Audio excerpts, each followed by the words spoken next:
Hello, hello. Hi, Jen. How are you? Good morning. I'm good. How are you? Good. Everyone, thanks for joining us. That just got me real pumped up. And now I'm ready for our half-day CIO conference. What about you, Jen? I'm so ready.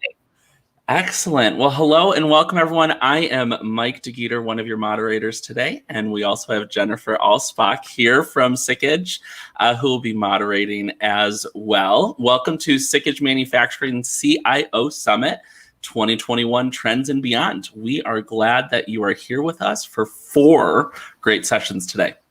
Yes. And Mike, the gaps in manufacturing technology have really been emphasized over this past year.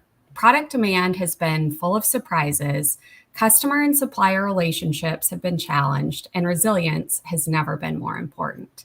Yeah, it's more important than ever for CIOs to prepare their organizations for the road ahead in 2021. Today's half virtual event is developed by leaders in manufacturing to provide technical executives like you with the information, tools, and technologies you can use and leverage to better prepare your organization for the future. We're going to start with our keynote speaker, Mr. Dave Turbide, where he'll dive into the disruptions ahead in 2021 with a strong focus on technology and digital transformation. That's right. And later this morning, we will discover key use cases for robotic process automation from a Microsoft expert and learn about tools for an entry-level approach to RPA. After that, we'll look at big data versus little data, what market leaders are doing to collect and monetize that data, where you should start on this journey, and uncover tips to break down the barriers to access those modern tools. And then our last session will focus on security and compliance, where we'll learn how to protect our companies against security pitfalls with real-life stories that highlight what not to do. Mm-hmm. Throughout the morning, we ask that you submit your questions to our panel of experts. We have many throughout the day. That's why we're coming to you live here. That's why we put a chat box on the live stream page so that we can answer your questions. Don't be shy. And again, that chat box is below on the live stream page there. Just scroll down a little bit. Well, Mike, should we go ahead and get started?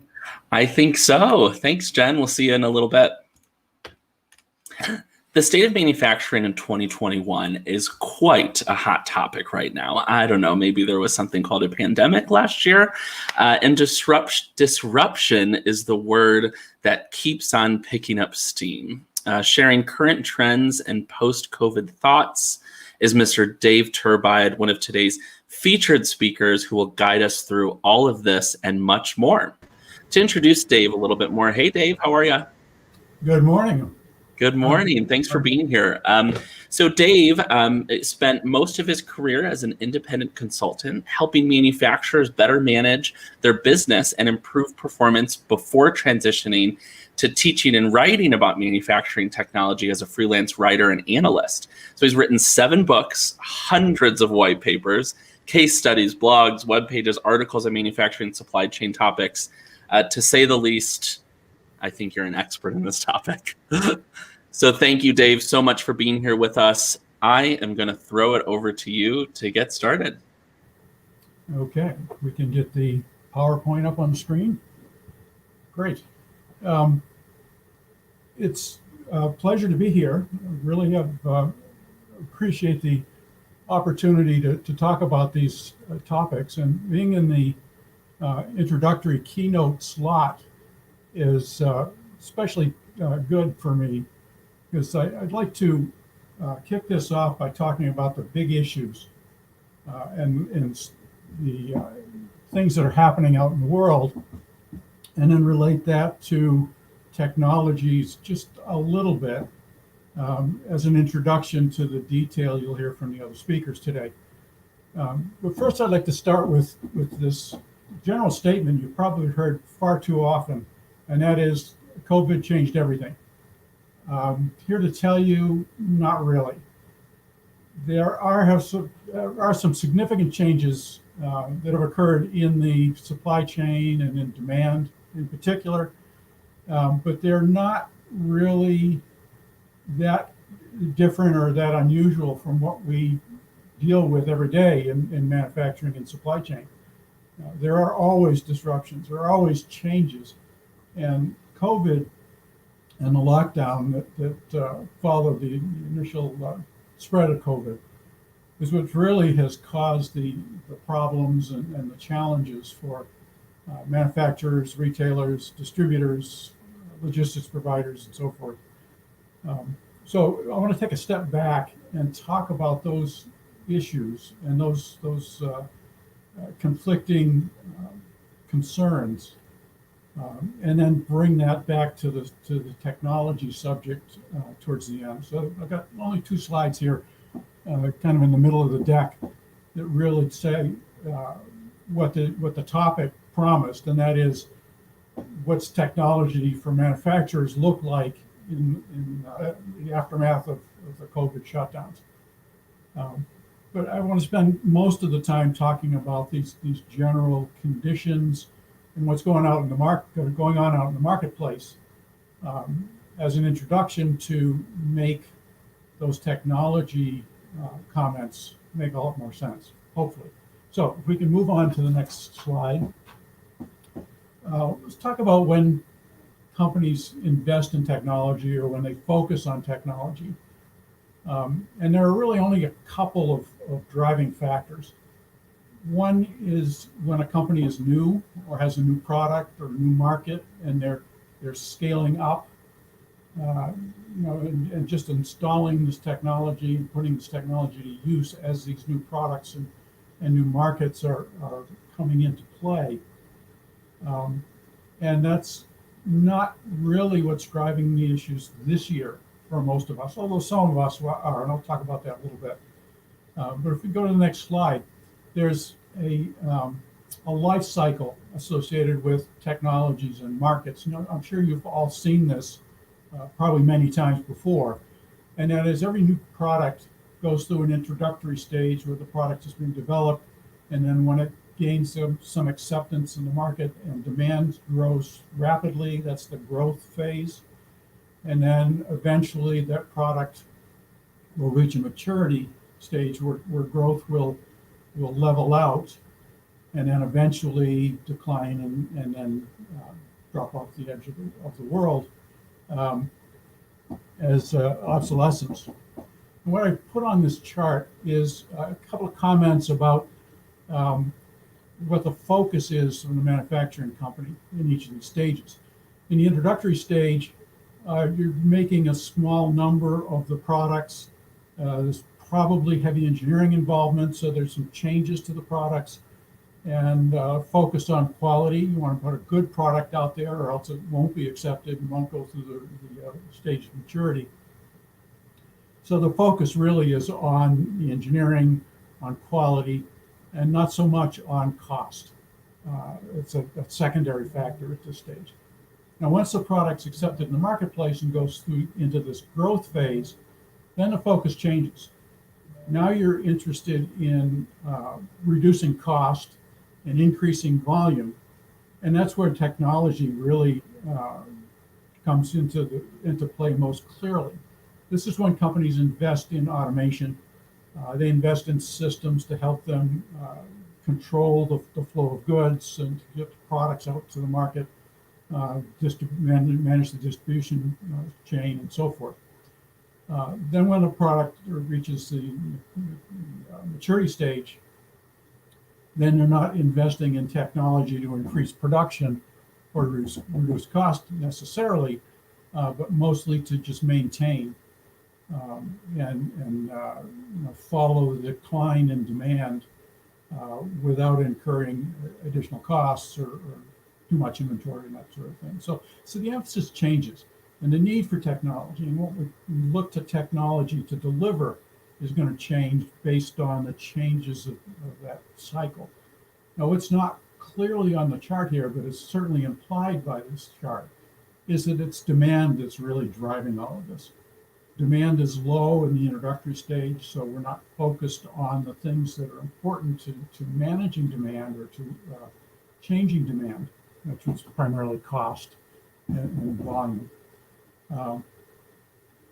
As the demand starts to taper off in the maturity stage, then we're not focused on increasing volume or reducing costs at high volume, that kind of thing, which is where technology plays a key role. So keep that in mind, and demand is really a key factor in all of this. So moving on to the next slide. So when a product or a market is new or growing, we see a great interest in technology because it supports the transition through those phases. But also when the changes in technology available can also drive companies' interest in installing technology and focusing on technology. So when there's a need to dramatically, or when there's a technology that promises to dramatically lower costs, that will get a manufacturer's attention, certainly. So even if the market hasn't changed or demand hasn't changed, companies will sometimes get to a point where there's a great new technology, a killer app, if you will, that will deliver great benefits that are of interest or importance to the manufacturer. So then they will invest in technology and make changes in technology at that point. Kind of a subset to that is a lot of times these technology changes, especially when you're thinking in terms of robotics and that kind of traditional automation, what they do more than anything else is reduce the labor content. And that's kind of a touchy subject for a lot of folks. It's not something we talk about openly out in the general world, the marketplace, because reducing labor content, although it's good and necessary, is not a politically attractive discussion point, as I'm sure you will all relate to.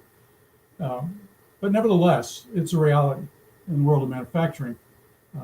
We are continually looking at ways to improve costs, lower costs, to be quite frank about it. And if you look at the cost components of costs of goods, it's material, labor, and overhead. Okay, material costs we have not as much control over, or I tend to say little control over in most cases. And you can argue that point. But overhead, similarly, I think we do a pretty decent job of managing overhead in the manufacturing world. So it's labor that's really the big factor, the big changeable factor, the influenceable factor that we deal with. And labor content is not the majority of costs in most manufactured products today. In 100 years ago, before the Industrial Revolution, or in the early stages of the Industrial Revolution, it was not uncommon for a product to have 60, 70, 80, 90% of cost of goods is labor. Well, that's not true anymore. I think overall, if you want to talk about overall industry statistics, cost of goods is only 10, 12, 14% labor in most markets. Now, there's exceptions, of course. Niche products, low volume, a lot of artisan kind of work are very heavily labor intensive. Other consumer products, high volume products, may be only a few percent labor, but labor is a big factor. And you'll see if you look back at the history of automation and manufacturing, a lot of that is focused on reducing labor content. Now that's a factor that does enter the equation here a little bit later on. We'll get to that. But also technology can play a role in new product development. That's an engineering concern, and we'll talk about that a little bit too. And this last bullet here, when technology is adopted by your competitors, it can tend to give them a competitive advantage, primarily in cost, sometimes in quality or availability, volume. Nevertheless, when a direct competitor adopts a new technology, gives them an edge, you will be motivated to adopt that same technology or better to compete continue to be a factor in the marketplace. So there's another factor here that is kind of implied in this, but not specifically on the slide, and it probably should be, and that is the effect of technology on demand and what is going on in demand out in the world. And it's kind of implied in this last bullet that when technology is being adopted by a competitor, it might change the way that product enters the marketplace in terms of the amount of volume or the cost and so forth. And that can influence demand, which is what puts the pressure on you to respond with similar technological changes. All right, so let's go on to the next slide. In the world of manufacturing and supply chain, it's really a world of trade-offs. And we as technology, as manufacturing managers, supply chain leaders, we are dealing with trade-offs every day, all day. That's basically what our job is. And those trade-offs, next slide please, those trade-offs really can be boiled down to these three factors. We're trying to do good products fast and as cheap as possible. And if you click, you'll get the bouncing ball here. There's this saying in the industry that you can have your products good, fast, or cheap. Pick two. You can't have all three, and that's the nature of trade-offs. When you make a change to reduce cost, it will probably cost something in terms of quality or speed. Okay, we can make products faster, but it will probably cost more, or it may have an effect on quality, or both. So these are in very generalized view of the factors we're dealing with in supply chain and manufacturing management. So next slide. In terms of market changes, when the markets change is when we have to face these trade-offs again as we respond to these markets. Now, in the case of COVID, we saw some great changes in market, changes in demand for anything supporting hospitality, leisure, anything that involves travel, meetings of this sort, that kind of thing. That just went away overnight. And companies that were highly focused on supplying those industries, all of a sudden their markets went away. So the more agile and the more aware vendors in those manufacturers in those industries had to do a quick switch to products that were in demand, and especially those that were far more in demand because of the COVID crisis. So we had Ford Motor Company making face shields. We had breweries and wineries and distilleries making hand sanitizer. Everybody's making masks and gowns and gloves, and if they're capable of switching their manufacturing processes and resources to these products, which had all of a sudden just tremendously higher demand, then they thrived. Okay, so if you say that COVID had a huge impact on manufacturing, looking at the overall huge picture, it's really not the case. If you look at the statistics for manufacturing output and manufacturing production and so forth, over the last 18 months, it's been good. Manufacturing overall has been strong. Now, if you look at individual industries, and your segments of manufacturing, huge differences. Medical supplies and face shields and that kind of thing, huge increase. Anything that supports leisure and travel and that kind of thing, huge decrease. Overall, we're in good shape. And the companies that are most agile and have been able to swing with those changes, move away from industries where demand is greatly reduced and put their resources to use supporting products that are in much higher demand, those are the ones that are thriving. And the ones that are less agile are having layoffs and depending on PPP money and so forth to stay in business. So we do what we have to do. So moving on now, the supply chain has had certainly some very severe changes in both directions and for many reasons and many different industries and specific supply chains. But typically in a post-supply chain, post-COVID environment where we are now, we are facing some real dramatic challenges. We have had a problem for about a year now with supplier plant shutdowns because of the lockdowns and the infections and all that. And this is pretty much worldwide in all industries. There have been periodic shutdowns and slowdowns from plants supplying raw materials and products to all industries.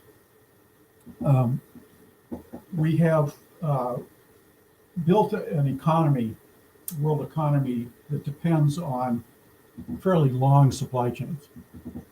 China has become the world's manufacturer for a number of reasons, and we'll talk about those in the next slide. But we do have a global economy, and those of us in manufacturing are all too aware that our supply chains tend to be very long. We get materials and we get components and we get entire products from everywhere around the world, and that changes. As different areas of the world build up their capabilities in certain kinds of products and materials and components and so forth, they will successfully compete with the established companies in countries that are already delivering those products. And the supply chains will move to take advantage of those capabilities. And that's really how China got to be the world's manufacturer, primarily because of low labor rates, low labor costs. And we talked before about labor being a small component of cost of goods relative to what it was 50 years ago, 100 years ago. A part of that is a reflection of and caused by the shift of manufacturing to China because their labor content is so inexpensive. Okay.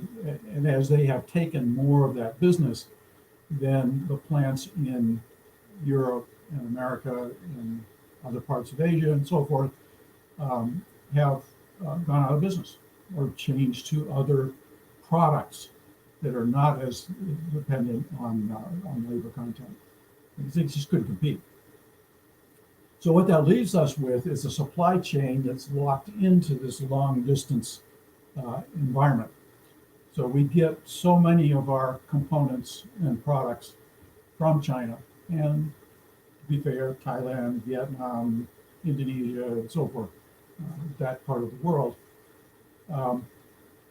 And if the logistics become unbearable, we can't get products or we can't get enough products or components from those areas for whatever reason, we have no alternative, really. We don't have the capability to make those components and products domestically because that capability has gone away because the demand moved, or the supply moved to the other side of the world. All right, so that's not a new issue. We've been dealing with that, and you're probably familiar with some of the effort that's been made on quote unquote reshoring or nearshoring to bring those capabilities back to the West with moderate success. They haven't really changed the world that much, but there have been some successes, and there's government money and government programs and support and all that for those efforts, and that's laudable. We like that. That's good. In an ideal world, we'd be able to source those products from close by, from domestic sources, and not have to deal with all the supply chain issues and the supply chain disruptions. But that's not the way it is. And again, it's the trade-offs. We could source those things locally, but they would cost more. Okay, so we're gaining on the availability and the time, the fast component, but it's costing us on the cost side. Okay, so what are we doing about it? The reshoring effort, such as it is, I think you'll see that intensify, and there's rumors that there's money for that in the various relief bills that are working their way through the system now, and probably will be more. And you've got the infrastructure spending that's just around the corner here in the U.S.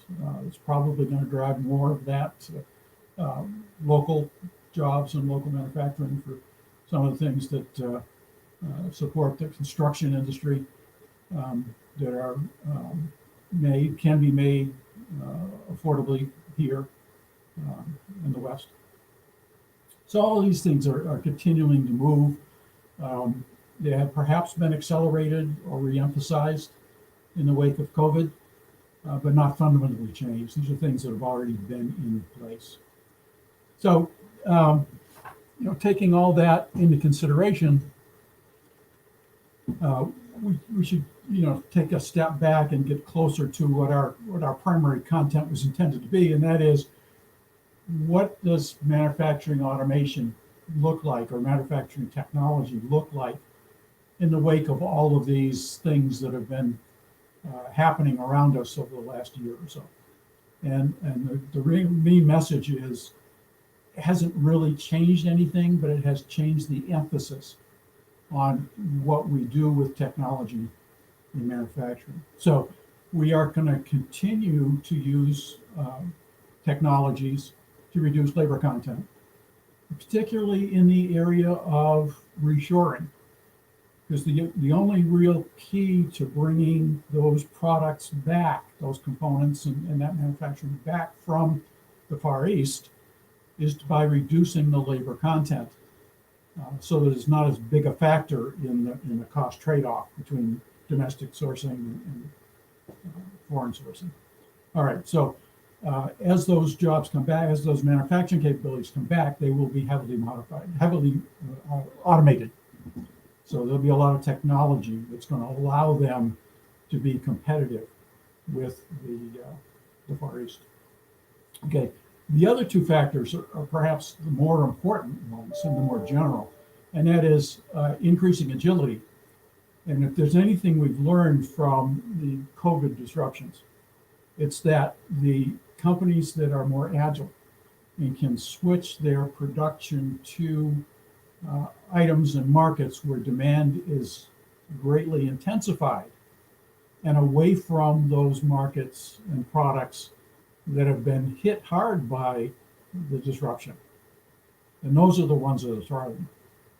Okay, so I think most manufacturers will get that message and will apply their technology investments to agility, not just cost savings, but the ability to change their products to meet the changing demands. And then third, the supply chain risk. And that's not a strictly manufacturing issue. So we're talking about automation that deals with the external issues, external problems. It's equally important, because you can't build a product if you can't get the components and the materials you need to do that with. All right. So next slide. This is what the topic is supposed to be about. Where are we going to see these technology investments and these technology changes in manufacturing in the next 6, 12, 18 months? Manufacturing engineering, which may be not what you're thinking about when you're thinking about manufacturing technologies. But we are going to be redesigning products so that we can be more flexible, so that we can be more efficient, so we can reduce the labor content, take advantage of new technologies like 3D printing. There's a lot of engineering goes into the design of components and products so they can be 3D printed. Okay, so we'll see a lot of investment, a lot of interest, a lot of development and improvement in the manufacturing engineering, which is already highly automated, highly technology based, even more so in the coming months and years. Second one is the one you would naturally think of, and the one we're going to talk about in a later presentation this morning, and that is the robotics, robots, cobots, the traditional thing you think of when you think manufacturing automation, manufacturing technology. So you'll get more of that a little bit later on. And then enhanced and expanded planning and scheduling and manufacturing execution systems. These are the traditional ERP and MES systems that we all have, we all depend on. They are, I want to say this carefully, they are little changed from 50, 60 years ago when they first came to be a significant factor in manufacturing. Not to say they haven't continually improved, because they certainly have. And today's ERP and MES systems are a far cry from your father's or your grandfather's ERP or MRP, as it was called in those days. However, they are going through a very significant revolutionary change. And I don't use that term lightly. And that is because of artificial intelligence, machine learning, simulation, those kind of technologies, which you'll see on the next slide listed. That is significant because one of the problems with ERP and MES and those other kinds of administrative, if you will, or data heavy systems that manufacturers rely on are not easy to use. Okay, they have evolved over many years. They are very complex. They deal with complex issues and scheduling and the logistics issues and all that are really, really complex. It's just like we use computers to do them or to help us do them. But it makes them difficult to use effectively and well. And that's one of the biggest issues that we've had in the ERP and related industries is training the users, getting them so that they can use the tools, because it's not easy. It does take a lot to do that. Well, AI and machine learning, artificial intelligence, machine learning, simulation, that kind of thing is really changing that. The machines are getting smart enough to make a lot of the decisions that we've been asking the users to do. And they can make them better and make them faster because AI and machine learning combined with the influx of flood of data that we have now from the Internet of Things or industrial Internet of Things, so I'd say,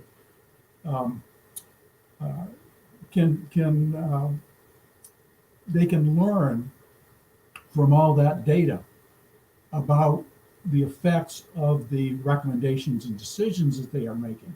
So these models can continually improve. They can get better, and that's machine learning. That's artificial intelligence, and that's what it's doing for our systems, ERP, MES, and supply chain systems. And it's analytics. It's really is kind of the umbrella term for the system's ability to process massive amounts of data and build that into models that continually improve and can deliver the kind of judgmental, what we think of as judgmental decisions that we've been asking users to make, managers and supervisors of schedules and so forth, based on MRP data. So now the systems can make those decisions themselves, not eliminating the job of schedulers and supervisors and managers, but helping them by giving them greater insight and better recommendations, and kind of blowing through the masses of data and picking out the real pieces of intelligence that help them make those good decisions. Okay. All of that applies to the supply chain as well, which is equally or more complex in terms of all the different factors and all the different suppliers and modes of transportation and service providers and varying geopolitical factors and all of that. So, in summary, if we go to the next slide, any investment in technology, of course, is going to require a reasonable expectation of a return on that investment. And this slide is labeled for the CFO and CEO, but also anybody that's interested in the long-term survival and success of the manufacturing industry or manufacturing company is only going to invest in a technology that will deliver a benefit greater than the investment.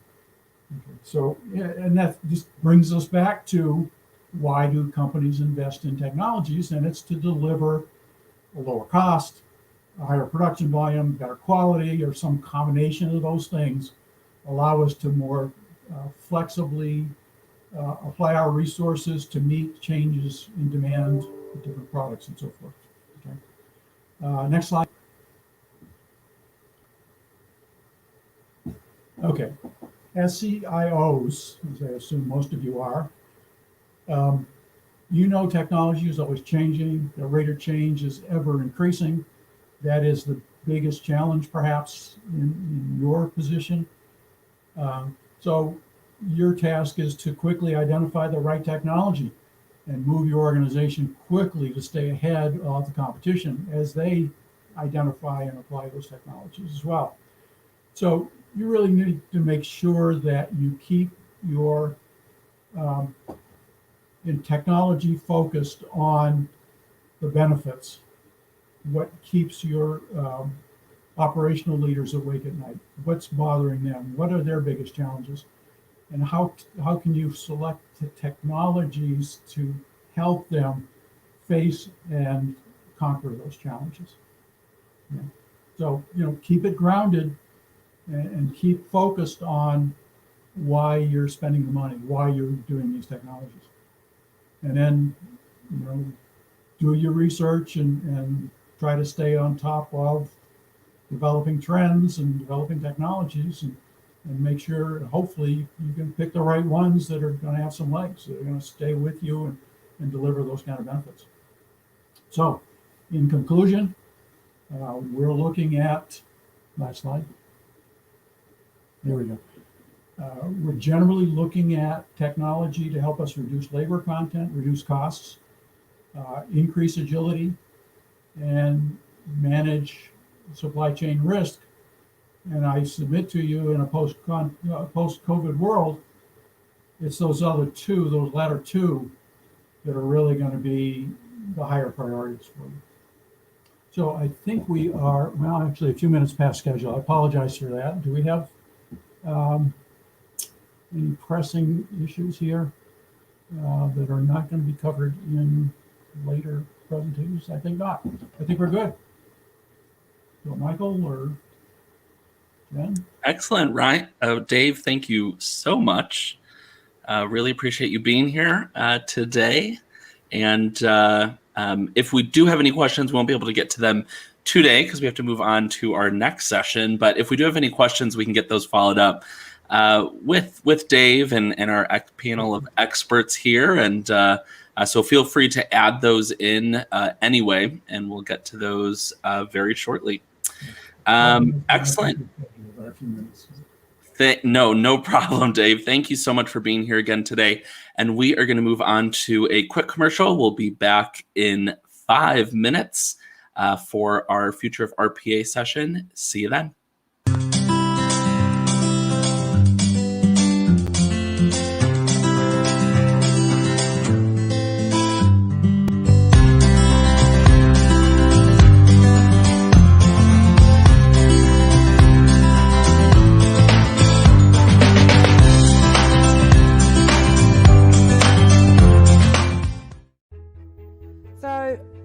the idea about digital transformation is getting a little bit hackneyed, and I think the audience was interested to know what it actually meant because they've heard it a lot. It's been used again and again by software manufacturers and gadget manufacturers to suggest to them that it's going to change their world. But I think a lot of organisations don't believe that, and they're trying to find out what it actually means for them. And I've come across in my research some amazing stats with regard to businesses who do digital transformation really well, and they simply perform better. Interestingly, they spend very little more than those who don't. So you could look at one type of organisation as a leader, the ones who are doing it really, really well, and then I think the term of choice is laggard for the ones who aren't doing so well. And there are other ways that people measure it, like digital IQ, for instance. So a lot of the conversation at the event was what makes leaders leaders? What are the characteristics that they exhibit that make them stand out from the crowd in terms of the value that they're getting from their digital investments? So I think the major areas, maybe 3-4 major points I shared with the audience. The first one is digital transformation is not an app. You can't go and buy it off the shelf and be digitally transformed. It's a little bit like, you have a learning portal. Doesn't make you a learning organisation.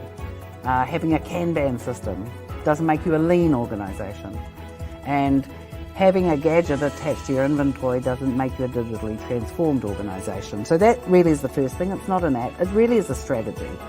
And it's an all-encompassing sort of management strategy, more than it is any individual piece of technology. What is really interesting is that there are very, very big differences between the results that organisations get on their digital spend. So for a very little amount more, digital leaders get huge increments in gross margin, gross profit percentages. And why is that? What makes them different than other organisations who spend almost as much on technology and yet don't see those differences?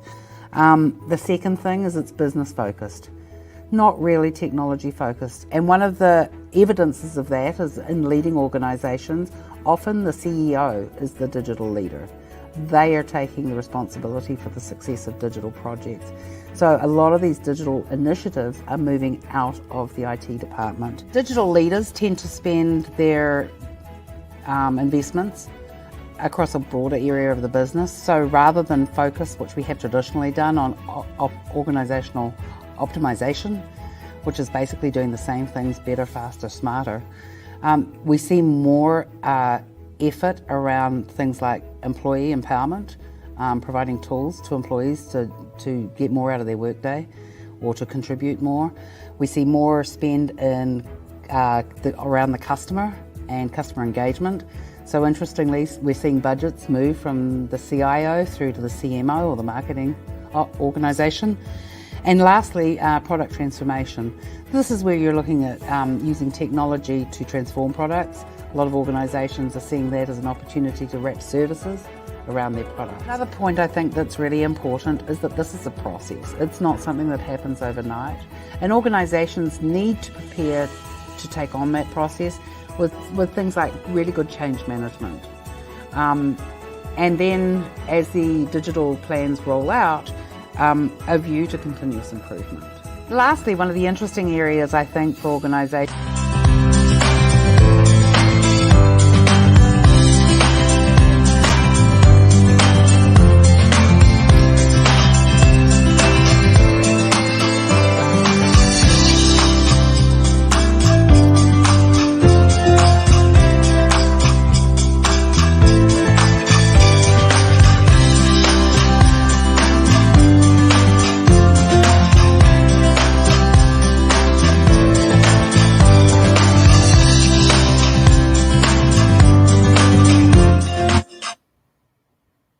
Welcome back. And we're kicking off a new session, The Future of Robotic Process Automation. Today, we're joined by Ryan Loudermilk. Ryan is a senior partner technical architect for Microsoft, who's led some of the industry's top brands in planning, designing, and building solutions powered by the Microsoft Cloud. In addition, Ryan specializes in robotic process automation and helps Microsoft partners build automation practices and IP throughout the US. With that, I'm turning it over to you, Ryan. Great. Thank you, Jennifer. I appreciate it. Good morning, good afternoon, good evening, everybody. We have a lot of content to get through this morning. So let's get started. The two things that I want to accomplish in this session are the following. First, I have a free gift for you. Yes, it's entirely free, no strings attached. If you have a copy of Windows installed, then this gift is for you. And then second, I'd like to give us a brief and succinct view of the landscape of RPA. So if you're new to robotic process automation, then this session is for you. If you're already in the throes of an automation project that you're working on, I've also got information for you as well. So I appreciated the following sessions. Dave really teed us up for what is important as we look to, in the commercial prior to this, as we look to kind of digitally transform our companies. That's what this session is about. I will tell you, I'm from Microsoft, so obviously we have software, but the prior commercial before was dead on. Digital transformation is not just an app. It's investing in your culture and in your people, employee empowerment, as we said earlier. And that's exactly what we're going to see in this session as well. So plenty to cover. Let's go to our next slide. So first of all, I'll lead with our free gift. That way, if any of you have to leave, at least you got your free gift. We announced this earlier this month. This is actually really big news. We are giving away Microsoft Power Automate Desktop. That is our enterprise-grade automation software. So that is now free for everyone on this call, everybody who you know, any organization, any enterprise, any small business, any medium-sized business, and yes, even home users. I, believe it or not, use Power Automate Desktop to automate some routines for my personal life. So that is available to you for free today. If you head over, you can either use your favorite search engine and type in Power Automate Desktop, and you'd be able to download it. You could also use this handy dandy link here at the bottom of this slide, aka MS Get Started PAD, that stands for Power Automate Desktop. And here you can kind of see the interface. You're able to automate any manual task that you might do with your keyboard or mouse. That's what we're talking about today. I didn't bring any robots. I don't have any robots. We're talking about automation from a technology standpoint. Every company in the world runs on software. Every company in the world has employees, and employees are using that software to perform routine tasks. And we're going to talk about how to automate that today. So here you can kind of see the screen. It's got a drag and drop interface. It has over 400 plus actions. What do I mean by actions? Exporting out to PDF, it can do that. It can actually open up a PDF and then extract information, values from that PDF, and then send it to another application. A canonical example of this is invoice processing. In fact, that is one of the probably hottest areas we're seeing with automation, and that is the processing of invoices. Usually those are sent to a mail inbox. Our customers are going ahead and peeling those PDFs off, extracting the values, and getting them into their ERP system. So here again, this tool is available to you for free. You can get started literally right now. If you wanted to leave my session and get started, please do. And again, that is available for free. So that's your free gift. At this point, I guess the rest of it's gravy. So we'll move on to, again, what I want to talk about next is just the state of the union of RPA. What is Microsoft seeing in the automation space and how you can get started? So first of all, Gartner did a recent report. Now, their 2020 report has not been made available yet, so this is still relevant. In 2019, two things to understand from this slide. The automation software market grew by over 62% to a 1.4 billion. Now, that's a big number, and I get that. I think the second stat is more relevant for CIOs, and that is in 2019, there was no piece of enterprise software in the market that grew faster than automation.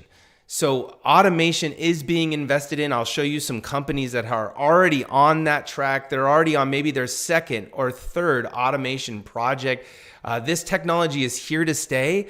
And it's my hope that after we end this session that you are curious enough and interested enough to get started. So those are two stats that I think are relevant. Now, let's talk about just automation quickly, just from a high level. What do we mean by automation? And as Dave alluded to earlier, this can be a sticky topic. And the reason for that is many people associate the removal of their job because it's being automated. And that is definitely not the stance that Microsoft has taken. As you can see later, and even in our investments in the market, we want to actually increase the workforce. We frankly need more developers, and we need more technologically minded folks in order to meet all the demand that we're seeing. So it's actually not that we're getting rid of jobs. We're actually trying to take the repetitive and manual tasks, stuff that quite frankly may depress most of your employees or may make them not want to do their job. These repetitive and manual tasks, we want to automate those tasks to then free up your workforce for more creative and strategic type work. That is the goal of automation. So that's what we're looking to do. Now, when we look across the landscape, this is a McKinsey report. They did some research here. A couple of stats to file in your mind here. First of all, 60% of occupations, and this is any job, quite literally any job, 60% of all jobs have at least 30% of automatable activities. That means that, again, 60% of all the jobs in the world, at least 1/3 of the activities that individual is performing can be automated. Flat out. And that's exactly what we're seeing. And we're literally seeing this in every industry, not just manufacturing. Number two, this middle point, almost half of work activities have the potential to be automated using the current tech. What does that mean? That means you do not need to make any additional investment in newer software or newer technologies. Quite literally, the stuff that you are already using has the potential, at least 50% of it has the potential to already be automated. And then finally, and this is what we're seeing in the industry, folks who have already embarked on their first, second, third automation project, they're getting to insights faster. They're already getting to, oh, we need to change this. We need to automate this. We can remove this. They're already getting to those insights. And they're getting to those insights 64% faster than their competitors. So these are the reasons why we want to automate. Now, you might say to yourself, okay, great, Ryan, that sounds fantastic. I want to get started. How do I do that? And this is probably what I love about working at Microsoft so much and working with RPA, Robotic Process Automation. And that is the fact that we absolutely believe, and it is part of our mission statement, that we want to empower every individual and every company to be able to use technology to change the world. And so right now, you actually already have the folks in place to start your first automation project. Let me describe some of these roles. First of all, I'm actually going to start on the right, and we'll move from right to left. IT and admin, you know these folks. You might even be that person on this call, and you've already embarked on this. You probably know about automation already. You're trying to figure out how to get that first project started. Quite frankly, you could be the impetus for getting automation going. The other two roles to the left, if you have developers today, we've got the tools, Power Automate Desktop, Cloud Flows, desktop flows inside of our Azure cloud. You have all the tools, if you're a Microsoft customer, to get started today. This last role, the very one on the far left, is the one that I'm most excited about. And quite frankly, it's what gets me out of bed each and every day. And that is that as a company, Microsoft being a global company, we are changing the lives of individuals by putting them in an opportunity to upgrade their career, to move their career to that higher level. And we call those citizen developers. These are folks who may not even have a traditional computer science background. These are your folks that you've got in your workforce now that are savvy. They understand Excel. They understand the nature of databases. You perhaps maybe look to this person for business analytics information and the munging and extracting and transforming of data. These citizen developers make up a good sized portion of the workforce, and they can actually help you do this work. It's exciting. It's changing people's careers. And this is what we're seeing in the industry is as companies look to start automation, they need to pull together the workforce, and they hopefully are doing that internally. All right, let's look at some of the things that would be accomplished in your organization should you embark on automation. Again, this is not everything. This is a report by Market Bridge that they saw for folks that were using Power Automate, some of the things that they were seeing. First of all, they had more accurate data across systems. What does that mean? Quite frankly, less human data entry and more automated data entry just led for more accurate keystrokes and more accurate mouse clicks. That's as simple as it. Now, you might say, well, that might eliminate 2 or 3 people in my organization or an entire organization of 100 people. And we would contend that maybe that's the case. But quite frankly, automating some of these, again, repetitive, mundane tasks, quite frankly, should just be done. This is not where you want your workforce spending most of their time. So one of the things that folks saw was more accurate data across the systems, less, again, bad keyboard strokes or bad mouse clicks that reduced human error. Number 3 here is a faster output at a lower cost. Dave talked about this. We're wanting to lower cost. Let's automate some of these routines that frankly might take someone an entire day to do because again, it's just keyboard strokes. It's going back and forth, alt-tabbing between multiple applications, whether it's 3 or 4, or logging into Citrix and getting into that app and pasting that value. All of those things can be automated, and then that frees up that individual to go upstream for more creative and more meaningful tasks. Again, we talked about this. Those companies that are automating, they're getting to innovation quicker. That's just what we're seeing. And we'll have a list of companies that you will very well recognize that have already, again, embarked on their automation journey, and they're already seeing return on investment. Finally, it allows you obviously to standardize some of these processes. A simple canonical example of this, we have a tool called Process Advisor. Process Advisor actually records all the keyboard strokes and mouse clicks on an employee's desktop. And what it can do, say for instance, you have 5 people who are responsible for processing invoices. You can put that recorder on there, tell the individual to do it like they normally do. Go ahead and go through the apps, go to your email. You can record all 5 of those individuals, bring that into our Process Advisor tool, and it will actually analyze the way that those workers work and you can then at that point create an automation to automate that routine, standardizing those processes. And then yes, we are seeing this. It has absolutely improved employee satisfaction. It is freeing them up from doing those mundane, repetitive tasks and then allowing you to leverage them somewhere else. Most of these people understand your business very well. Let's free them up to innovate, to create new strategies so that you can run faster. So that's the reason why. Now, who's doing this? We have over 350,000 organizations across the world that are using Power Automate today for millions of processes. So this is not a, hey, Ryan, is this coming? It quite literally is here and has been here. And again, people are already moving into their second or third project. Now, a report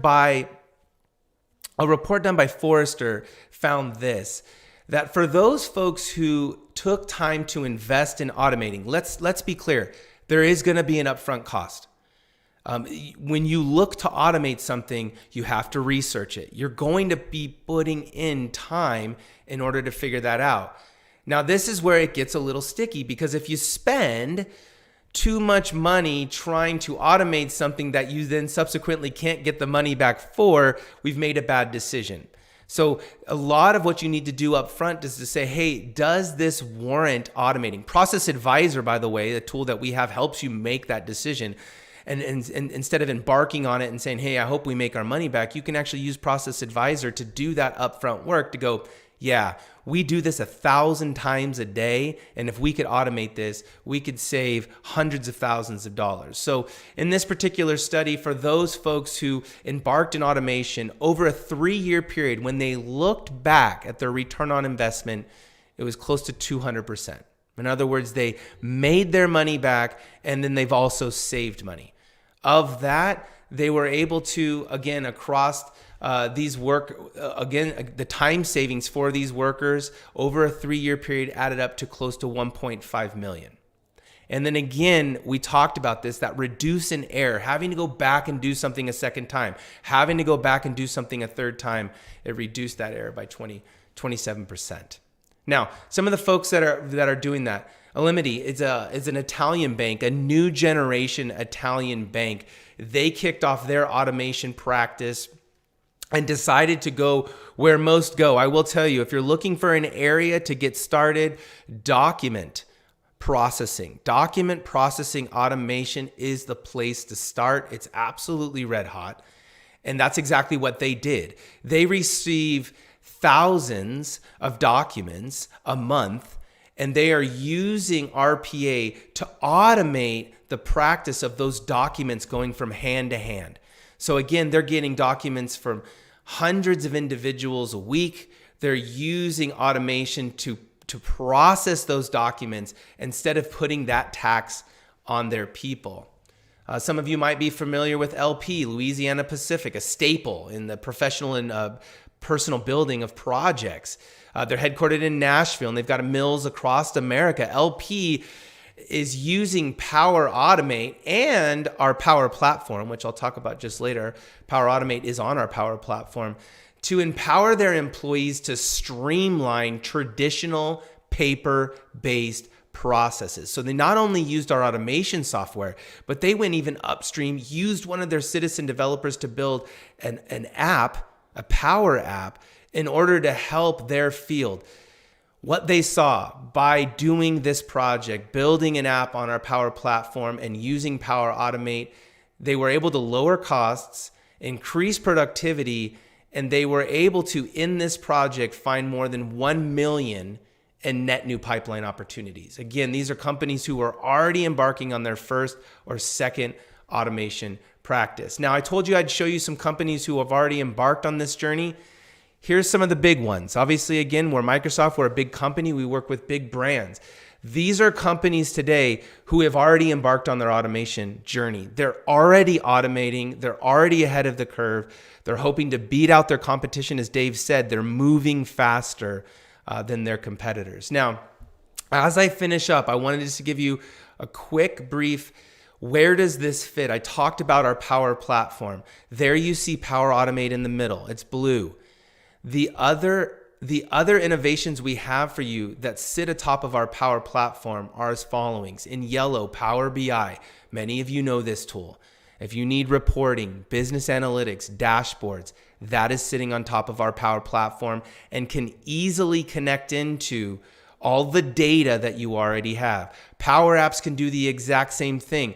Many of our customers are competing and getting the edge on their competition by building apps using citizen developers, by using IT to build apps that differentiate the way they do business and make them faster. And the glue for all of that is Power Automate. And we don't have time to talk about Power Virtual Agents, but that's a virtual agent that is conducting business for you while you sleep 24/7, 365. So that's the Power Platform. There are the colors of the Power Platform. Perhaps today you didn't even know what the colors were, but now you can see that there. Power BI, Power Apps, Power Automate, and Power Virtual Agent. If you're a Microsoft customer today, you have these. You have access to these. You simply just need to ask your CIO or your IT. Now, I share this slide, and just in case there are some very technically minded folks here, this is everything we've talked about. This is all the stuff behind the scenes that you're getting. Robotics process automation is just the tip of the iceberg. We're able to, with connectors, with over 400 connectors, connect into any data island that you might have that you want to automate on. So this is not just that you can automate on the Microsoft stack, but you can automate across Salesforce, Box, Zendesk, Twitter. Again, we have over 400 connectors to get you connected into that data so that you can automate around to it.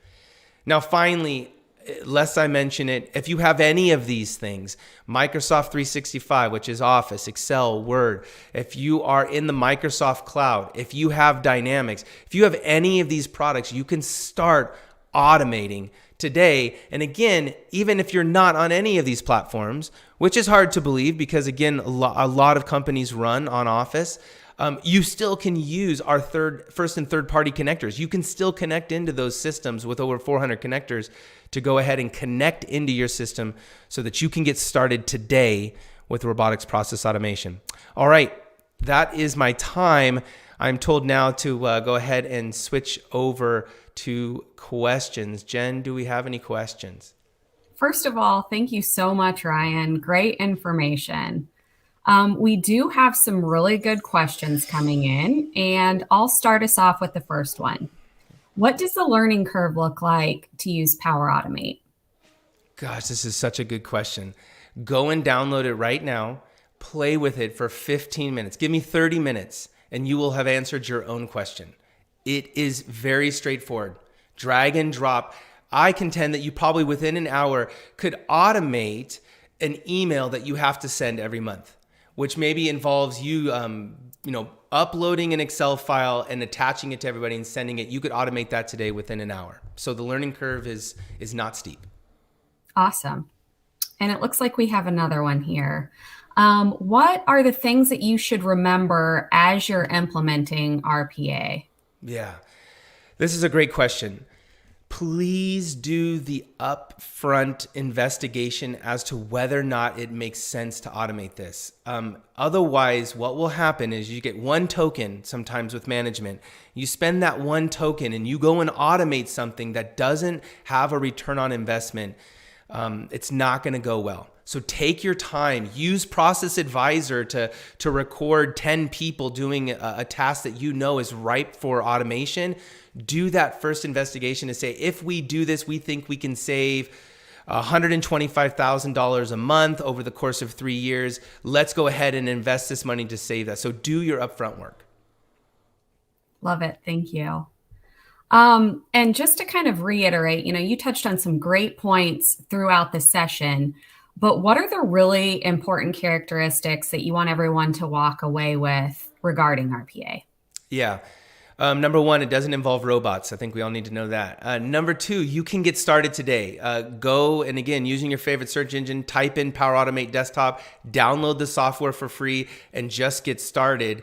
Number three, this has the opportunity to change your entire workforce. If you're a CIO today and you're having a hard time finding developers, the folks that you need to start this automation journey you may already have. And this could be massive within not only just lowering cost and increasing revenue, but changing people's lives, giving them the next 10 to 15 years of their career, of which they'll be unbelievably thankful for. And that is exactly what's behind Microsoft. We want to democratize this technology, put it in the hands of everyone so that they can impact the world.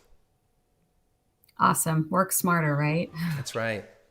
So here's one more question. How long does the RPA project typically take? Yeah, I mean, in fairness, I would probably say no less than 60 days. You need to do that upfront work, understand what can be automated, pull those folks in who do those routines normally, get their feedback, make them a part of it. But it usually takes about 60 days. And again, you don't necessarily need to boil the ocean here. You can start with something that you have line of sight of, that you've taken the time to say, hey, we think we can save this much money. It'll take 60 days. It'll cost us this much to automate. and really try to get that first easy win before you, again, try to boil the ocean. Awesome. And last up, what is the future of RPA? Where do you see it evolving as more companies start to use the benefits? Yeah, I think it's going to evolve in two spots. First of all, personal, just your personal life. You're going to expect more automation, whether it's a light turning on based upon behavioral patterns. You're going to expect that in your life. And that's sometimes what we see is people expect it in their normal life. And then they're like, why when I come to work, I've got to do this ridiculous task? Like this should just know how to do that.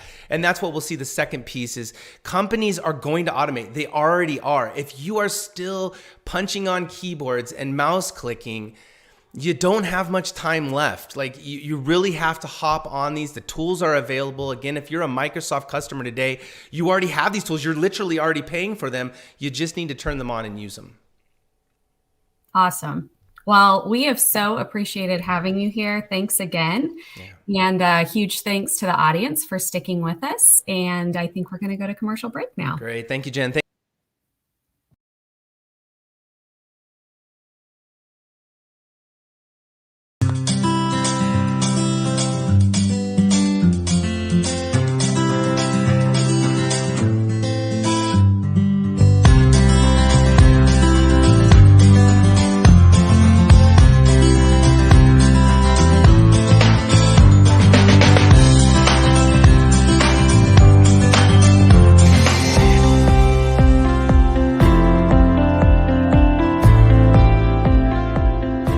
The Cornwell business model is a franchise model. The customers that we serve are the mobile franchisees that drive the Cornwell tool trucks around. They operate within a territory and they have a regular route that they run. For example, a Ford dealership knows that at 8:30 this morning he's going to see his Cornwell tool truck driver, who is our customer. The dealer is going to sell him new product. He's going to collect any money that's owed from earlier sales, and he's also going to handle any warranty issues or service issues that the customer may have. When I came to Cornwell in 1984, we were a mainframe operation from a technology standpoint. Custom-built programs written in COBOL. Then in the late 1990s, we got into the area of PCs and networks and Windows, and we really didn't have the skill set for that technology in-house. We partnered with Sikich, and they came in and consulted with us in a number of areas, one of which was the whole PC network using Microsoft Office products. They also understood that the mainframe applications that we were using were outdated, and we were looking for a more current Windows type application, and we're now in the process of converting over to Microsoft Dynamics AX, again with Sikich's assistance. Because of the growth in our dealer base, we knew that the old warehouse next door was not going to handle the volume of customers and shipments that we were going to have to deal with. So we built this warehouse in order to facilitate that growth.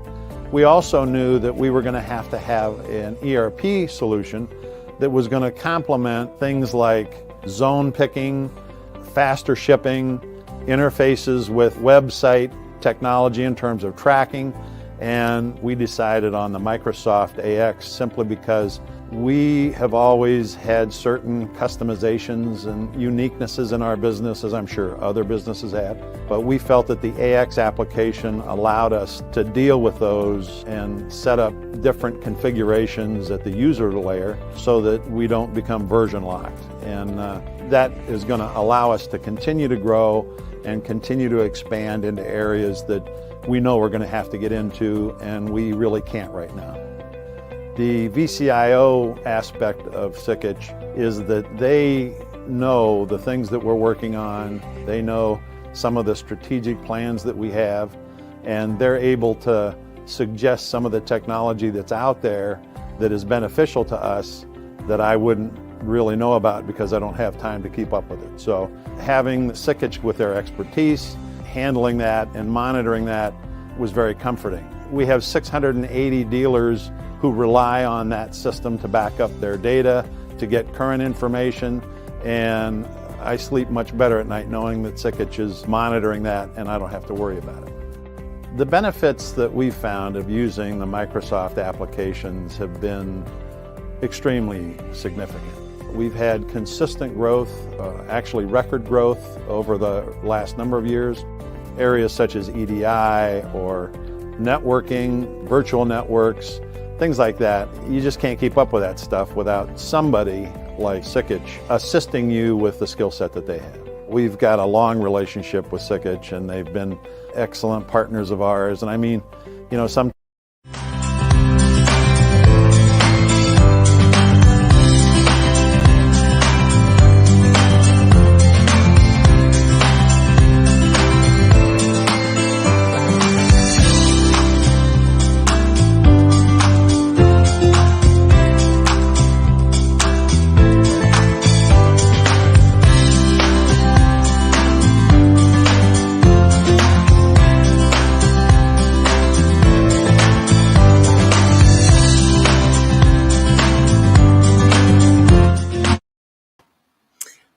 Hello, and welcome back. Today we are talking, or at least not all day today. I promise I won't keep everybody here for that long. But for this session that we are talking all things big data. Big data and analytics brings speed and efficiency to making decisions. A few years ago, a business would have gathered information, run analytics, and dug through all the information that they could to be used for future decisions. And today, businesses can identify insights for instant decisions, more important than ever, especially in a world that has been so paralyzed by disruption. So the ability to work quicker and stay agile gives businesses a competitive edge they didn't have before. Joining us today are two data and analytic ambassadors here at Sikich, Debbie Altham and Chris Liley. We are so happy you could join us today. I'm going to do a quick intro to you, though. Chris joins us as a solution architect here at Sikich with loads of experience in data analytics, SQL Server reporting services, databases, and of course, so much more. Debbie Altham joins us here with over 30 years of experience in technology. Debbie offers manufacturing leaders a clear perspective on how to navigate the road towards digital transformation, helping clients realize the promise of business application technology. Well, thanks so much, Debbie and Chris, for being here. This is a Q&A style session that we're doing today. So I am going to start it off with the most general, basic question that we can start this off with. And Debbie, I'm going to throw it over to you. What is big data? And is it relevant if you haven't sorted your little data? Boy, that's I know that's an awfully large question, Debbie. I hope you can handle it. So I'm going to bat some of this definition over to Chris. Oh. Chris, big data. I mean, what is it? Yeah, so big data, if you think about it, it's funny because when I very first heard the term, I was like, oh, it's just a large amount of data. And that's further from the truth. So you've got your what we'll call little data, which is normally your ERP data, your very structured data, whereas your big data is more, think about things like social media data, weather data, signal data from machines, out on the shop floor, or nowadays everybody's got smart devices in their home. All of that is collecting data for learning purposes, and we can harness that data to then enhance that older little data or our structured data. So we can now start moving from where past reporting was a lot of, well, let me go back and look what happened in the past. It really wasn't looking at really current state or even able to really project out what might happen.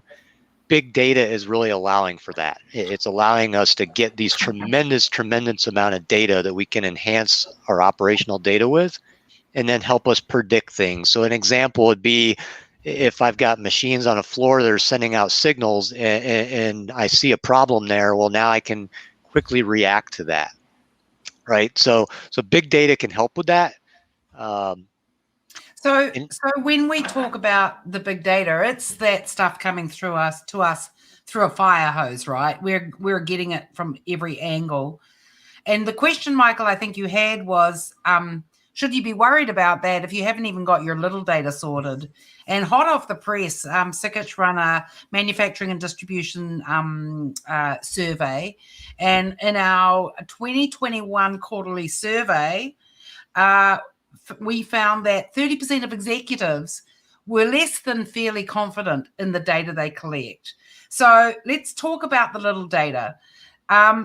It's not an either or. You don't focus on big data at the expense of little data. The idea of little data is the data that's been produced from structural systems that you've got, your ERP, your CRM. It's telling you, what are your costs? What's your manufacturing costs? It's telling you what's going on with your sales. But what we're finding is that a lot of organizations have that data trapped in silos. They're not integrated. You've got data here, data there, and nothing's merged. Think about the richness of data that you are holding on your customers in your email. That little data is not serving the needs of the people who are trying to make decisions because it's just inaccessible. And I would ask, if you sit back and think, how many of the most important data sources in an organization are sitting in Excel spreadsheets?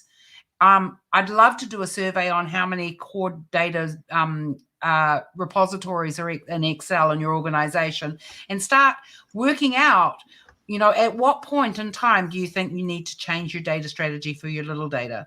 But as Chris mentioned, the idea of merging let's say your sales with big data and enriching that big data to help you make decisions is really, really valuable. So I'm going to give you an example. We were talking about sprinkler systems, rain sprinkler systems. So could we map our by zip code sales of sprinkler systems to the weather that has happened? Or could we look at that in the past to be able to predict the future? So as Chris suggested, it's the idea of turning from backward looking, using that big data to reason over the information that we're getting, to enrich it with our sales data and say, right, well, based on, we know that when this happens in the weather, this is what our sales are going to do. So let's now look at forward forecasts and understand how that's going to impact sales. Maybe it's going to give us a better way to do to predict our sales forecasts. So that's a really good example of why you can't do not one, and focus on the other. The two are essentially important. Yeah, extremely interesting. I've always tried to figure out that difference between what big data is, what little data is, and where that all goes. But now we go into, now that we understand a little bit more about what big data is, let's talk about those sources. Those sources can be so expansive and overwhelming, right? How do you manage all of that? Very carefully. Yeah.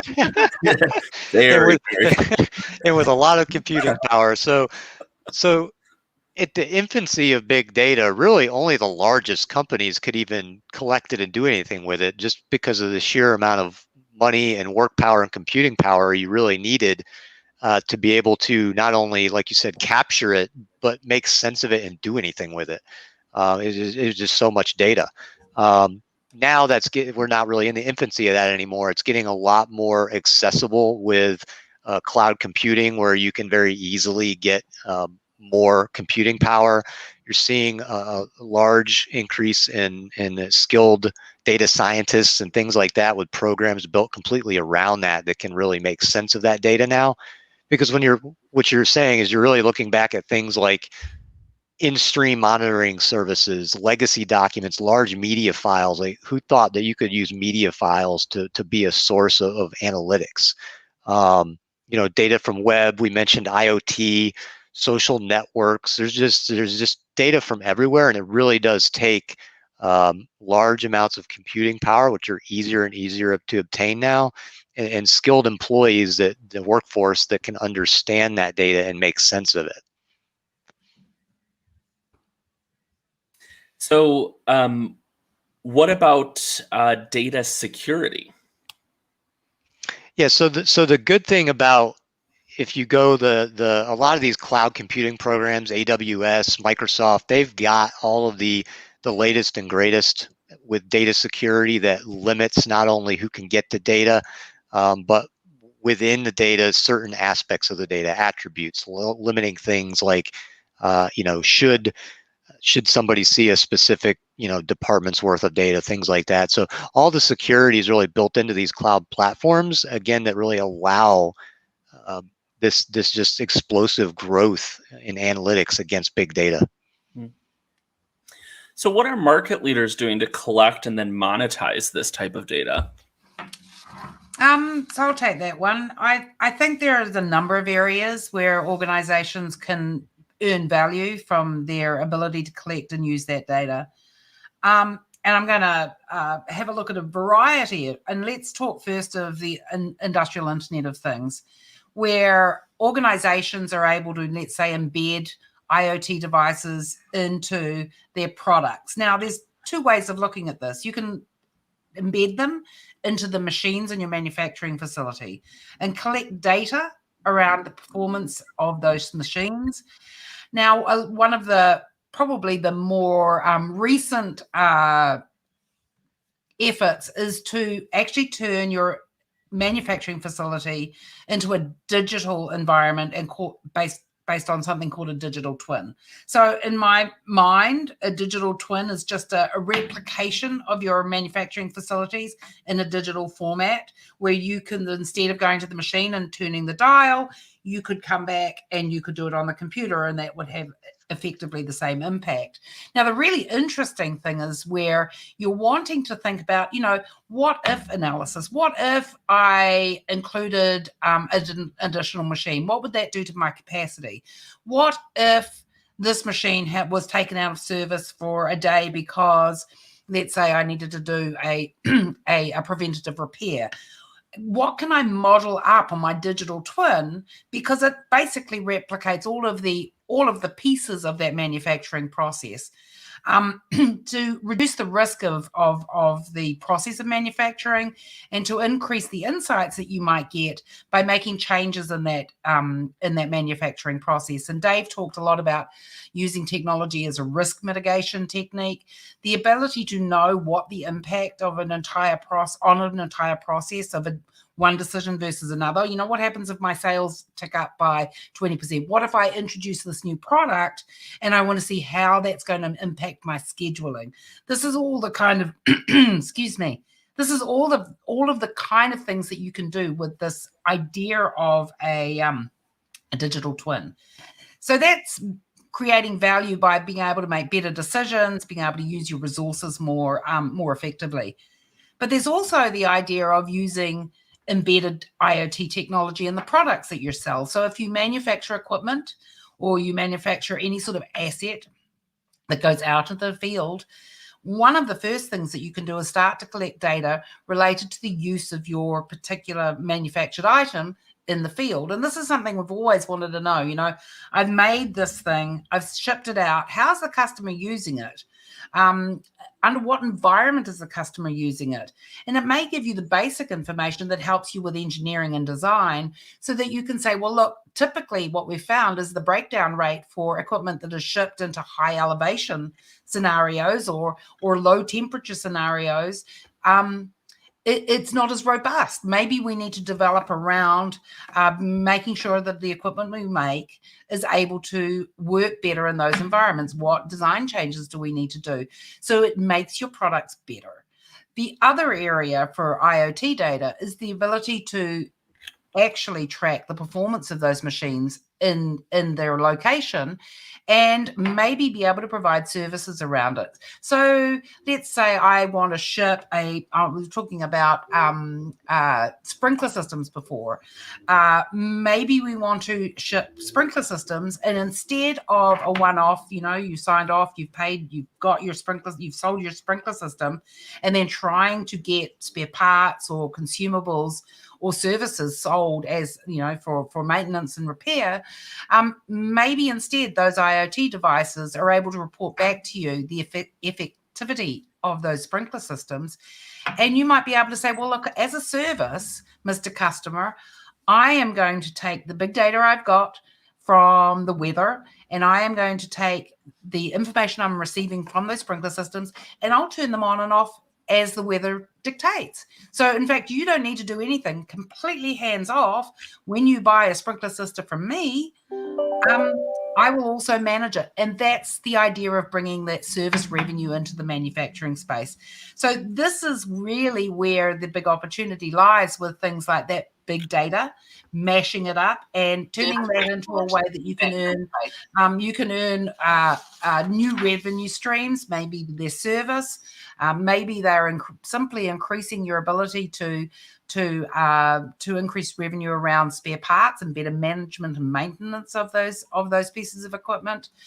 There's a lot of opportunity just in that regard. And again, as Chris suggested, the fact that now there is accessible computing power that you can connect those devices to a data lake of some sort that's available in Azure, and that's affordable because it is a pay-as-you-use. So these things are far more accessible than they were, even 5 years ago.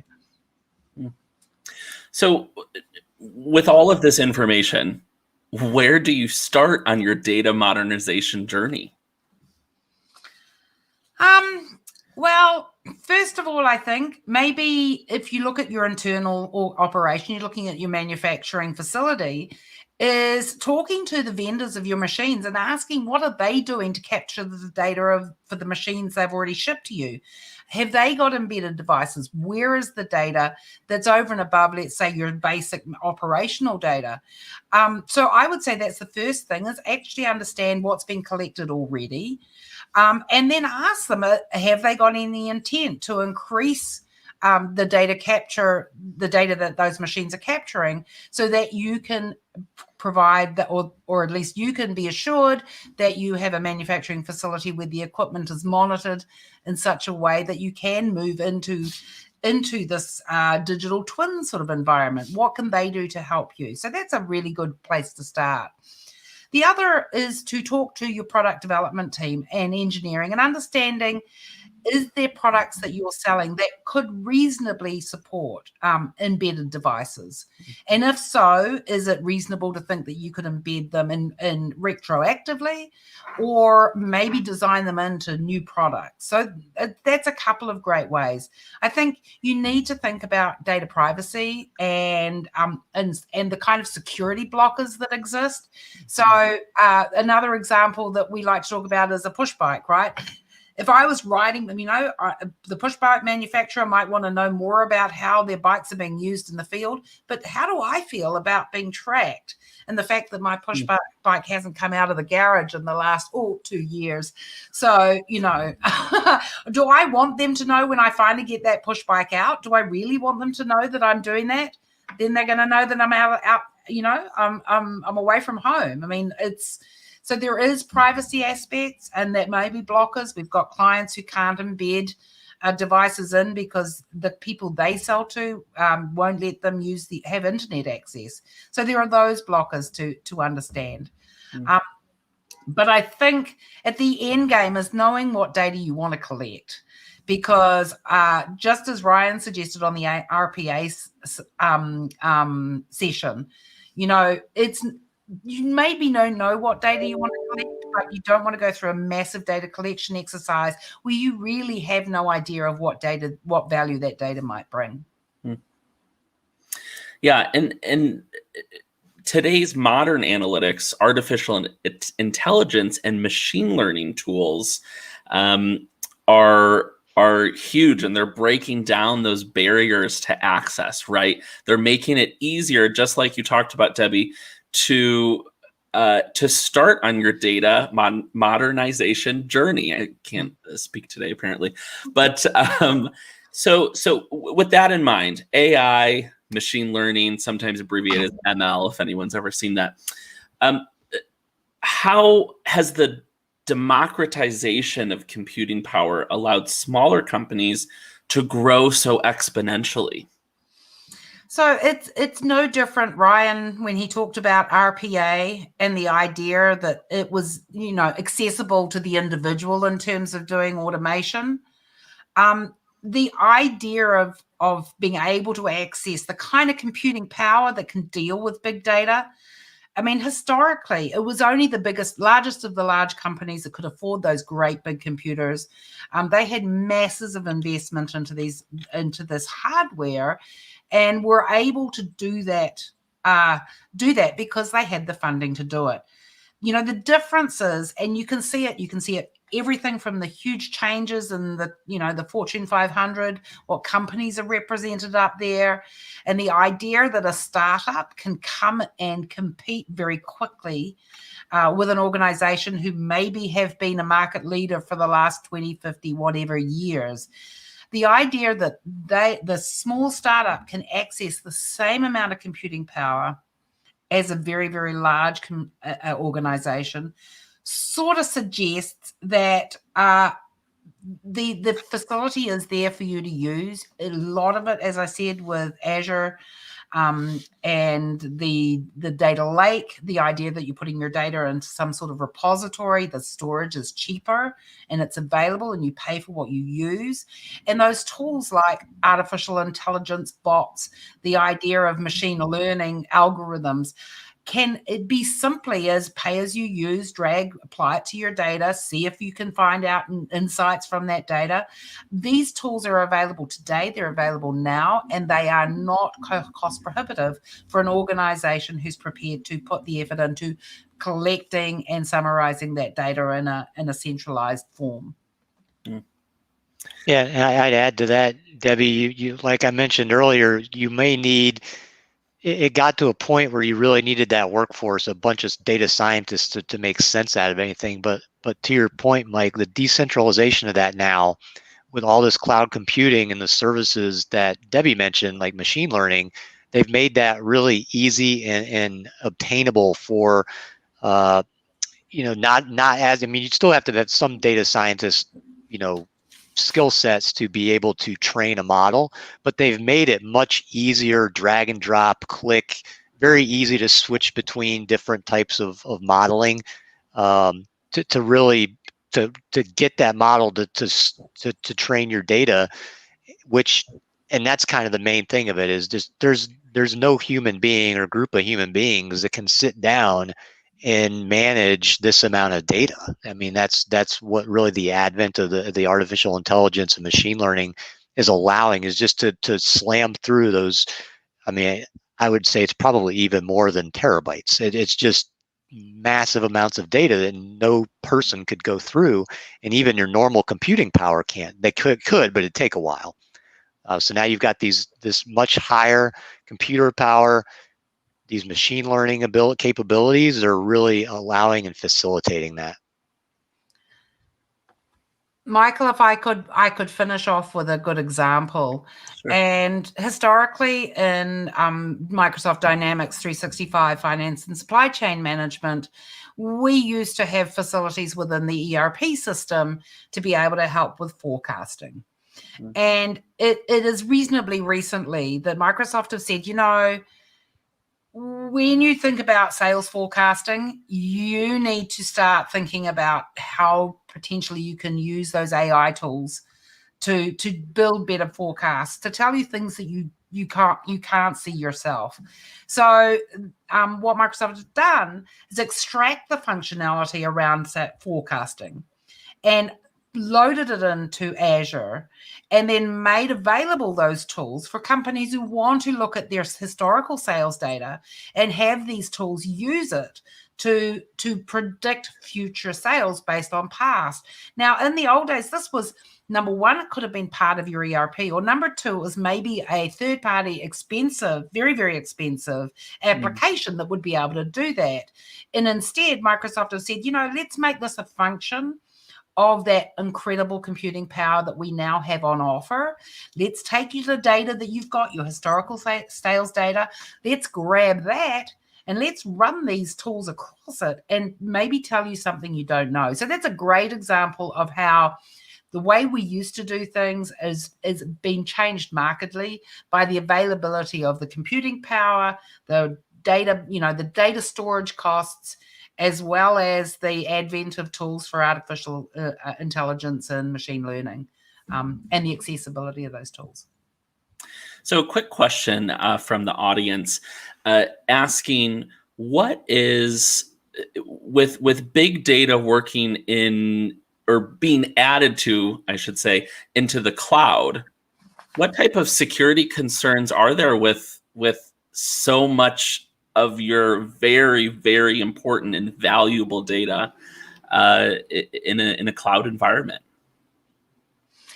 Well, I think Chris maybe talked about it earlier. Once that data is up there, you are very much relying on the investments that organizations like Microsoft have made in the data platforms that they're providing, and the Azure platforms that they're providing. So I would certainly go off and have a look at some of those online. Microsoft have a huge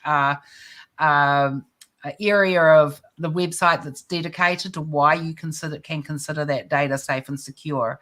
I think from a technical perspective, I'm also a little concerned about the data flying from my bicycle up to the cloud. What if someone parks down the street and says, right, like, I'm going to drive down the street and I'm going to pick up any of the bicycles making noises. And if I find, I know that person's got a bike and they're not at home right now, maybe it's the time to break in. I mean, a stupid, silly, but simple example, right?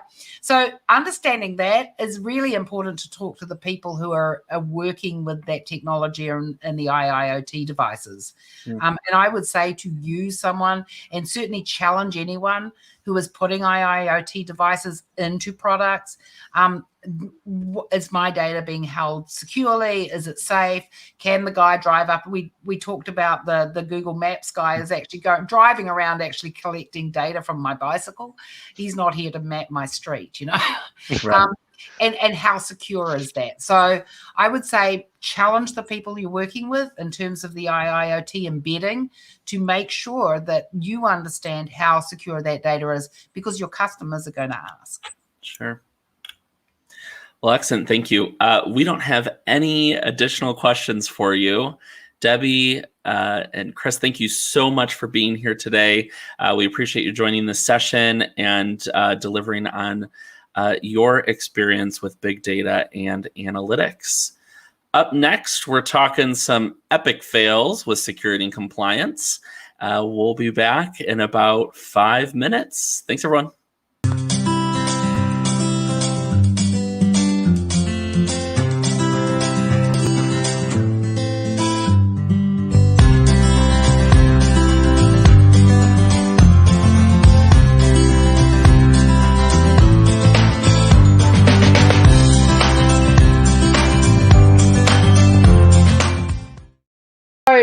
So what's happening in 2021 for ERP? Well, business applications, right? They're evolving greatly over the years, of course, exponentially the past 5 years, I guess we can say. With all this exponential change in the ERP world throughout the last decade, what do you really predict for the state of ERP? And I should say enterprise resource planning software, business applications in 2021, and what about the next decade? So I think those are two different answers, because of course, when you think about 2021, you do wonder whether or not, unfortunately, it might have shades of 2020. So, which in my mind means that businesses are, if they are investing in something like ERP right now for the 2021 year, it really is generally going to be about building that resilience that you need to be able to deal with. I'm going to guess that automating, digitizing is really the focus. So making sure that you're handling, new business models. A lot of our clients and a lot of people we talk to have found that with COVID sort of endemic at the moment, that their business models have changed. They're selling a lot more on the web. They're doing a huge amount more drop ships, perhaps, than they've traditionally done. They're engaging in their customers a different way, And that is putting some strain on some old systems, right? Because all of a sudden your entire business is orientated around something new, a new way of doing things. And I think if 2020 was anything to go by, 2021 will continue to see that drive towards solutions that are handling these new business models more effectively, more efficiently, and providing that level of elasticity, flexibility in the internal processes that our clients are looking to support their business. So, that now 10 years out, heck, I've got a whole different deck on that. Right? Yeah. 10 years out, maybe it's industry 5.0, 6.0? Well, I think, industry 4.0 is something that people are, we're still growing into the boots, right? We're not there. And I mean, I do a lot of work in manufacturing where manufacturers are way ahead on some things and, really not very far ahead on others. So the technologies that I see a lot of people that are talking about now are all customer front end, right? It's about providing a better customer experience, providing a better service to the customers, helping your customers go through whatever changes and challenges they've had over COVID, be it providing service using, HoloLenses, or be it providing ways that they can engage and buy from you without having that face-to-face contact. Particularly if you're selling something complex and big and expensive, you're used to having a sales rep turn up, or the sales reps are usually turning up on site with people, and that's not happening. So, we're also talking about things like this sort of communication solutions, team, sharing of documents. How do you better share things across the web securely? I don't think any of that's going to go away. That's a trend that's here to stay. And I think it's interesting, you talked a little bit during the pandemic, the huge uptick in e-commerce use, of course. Right. But also not just the uptick in B2C to the consumer, but in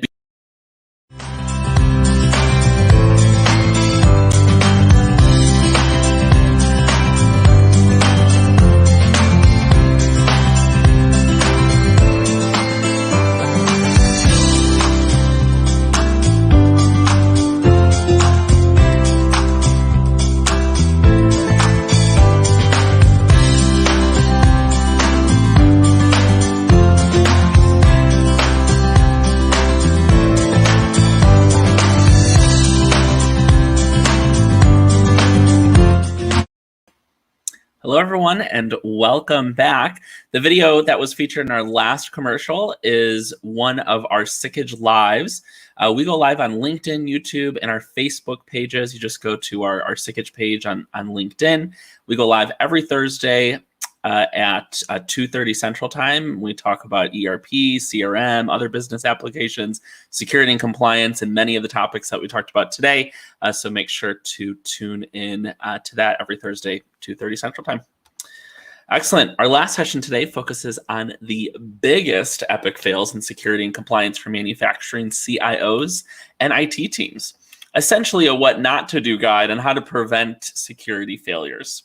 Joining us today, Ken Squires, Sickage Director on a compliance team with over 24 years of information security experience, formerly working in classified systems. I'm going to ask more about that later for the Marine Corps. We also have Kevin Bonner, Director leading the penetration testing and forensic incident response teams at Sickage. He focuses on helping address the information security and compliance issues faced by all businesses. I'm going to throw it over to both of you. Thanks for being here today, and let's get started. All right. Oh. Hi, everybody. Thank you, Michael. So yeah, we're going to talk about some epic security and compliance fails, starting with the first and biggest epic fail we see on the IT security side, and that's ransomware. Here on the next slide, you'll see we're right now at the perfect storm of ransomware attacks. And what's happening here is we're at a point where people's email habits are put a lot of trust in email. They work in their email every day, and It's just part of your business. And so catching if someone's social engineering you through an email, especially if it's coming from a trusted mailbox, is so hard to catch nowadays. We combine that with remote access. With the pandemic, a lot of organizations very quickly spun up remote access services so employees can work from home and added new employees. Put that together with today's password practices. For years and years, we've been telling everybody that a strong password is 8 characters with upper and lower case and letters and numbers and things like that. But it turns out those are actually easy passwords for hackers and computers to break because of things like password patterns like winter 2021, or just, short enough that computers can break them. And then finally, the introduction of cryptocurrency into the whole market, because now we're at a place where an attacker overseas can request a ransom in the hundreds of thousands or even millions of dollars and have that paid like almost instantly, completely anonymously. So it's really enabled this terrible situation for the rest of us in terms of a huge spike in ransomware over the last 1 to 2 years, and it's continuing to rise. On the next slide, and manufacturers are now a target for this. Surprisingly, in the past, it used to be hackers were going after hospitals with healthcare information and retailers and banks and things like that. But now, actually, some of the juiciest targets for these attackers are manufacturers because their securities may be a bit weaker, but the impact of a ransomware attack where you're down and can't run your business is substantial, and you're willing to pay that ransom to get back up and running. If we move to the next slide, I'm going to talk through kind of how this happens. So first off, how do the attackers get a foothold into your network? Well,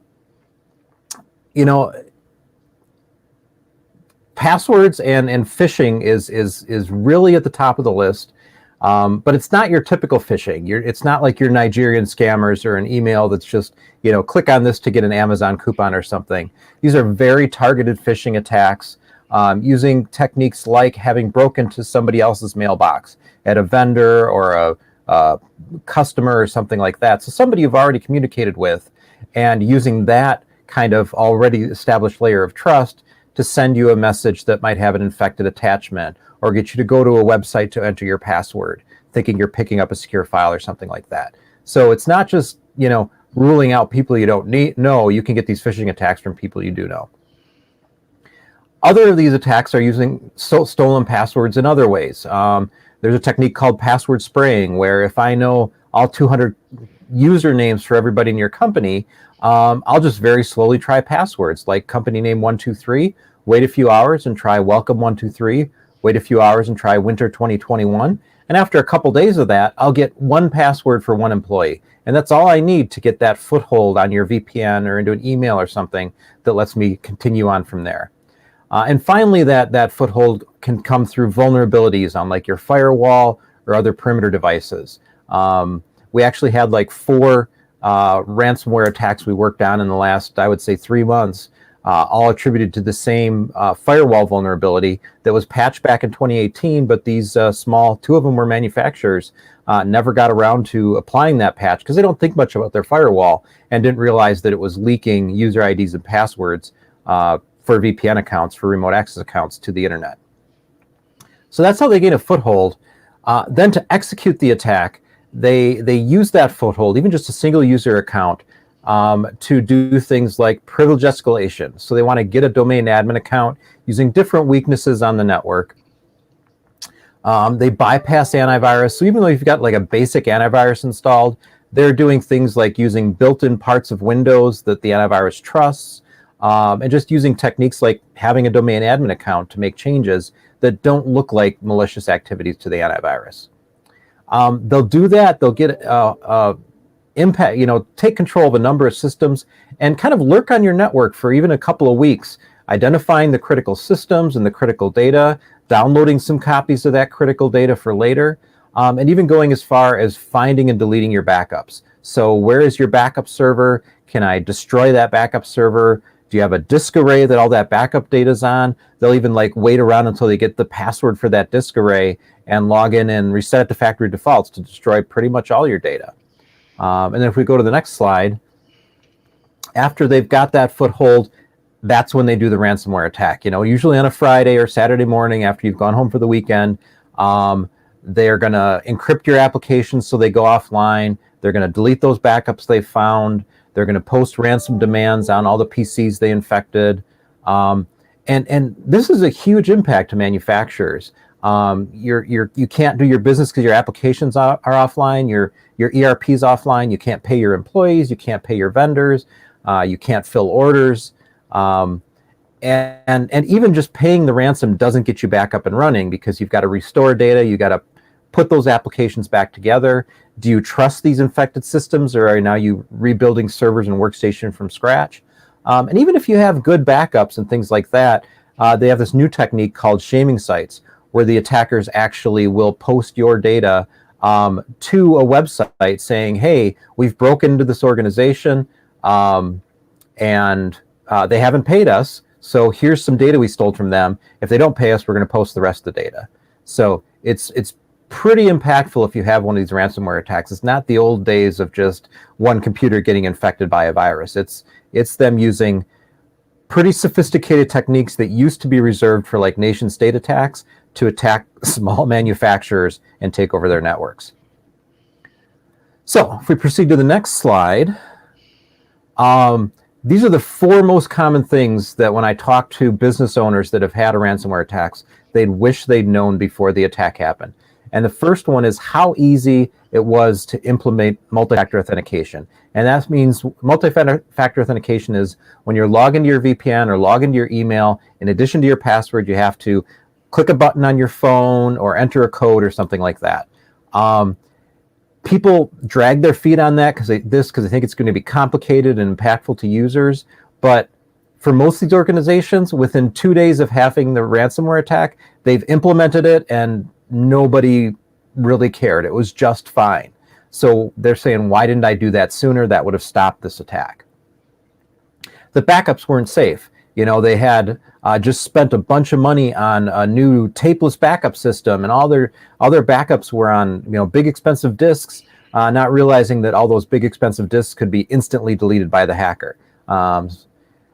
That there were antivirus gaps. So people say, hey, I'm running antivirus, but they're not being diligent about, is it on every system? Does it have all the bells and whistles enabled? Not just the antivirus, but the software firewall, the threat prevention, the heuristic analysis. A good commercial antivirus with all those additional bells and whistles will catch those sophisticated techniques, or many of them anyway, that the attackers use to get by kind of traditional antivirus. And then that logging was so bad. We come in to help do an investigation and say, hey, your Windows event logs only go back 3 days. So we can't go and tell you when the attacker first got in or which machine they came in through or anything like that, because we can only see what happened in the last 3 days. Then if we go to the next slide. So here are the top security controls. If you have the ability to take a screenshot, now's a good time. Here's the top things you can do to help protect against ransomware. Multi-factor authentication, I talked about that. Important for any remote access and for email, because we're seeing a lot of attacks that are just breaking the trust that people have in email. Getting that commercial antivirus installed everywhere, tuning on the bells and whistles, patch management, and bringing it beyond just the Windows patch management, but managing patches for firewalls, managing patches for third-party applications like your web browser or Adobe or Java. Protecting those offline backups, maybe that's putting them in a cloud with an MFA service, maybe it's putting them back on tapes, something that's offline.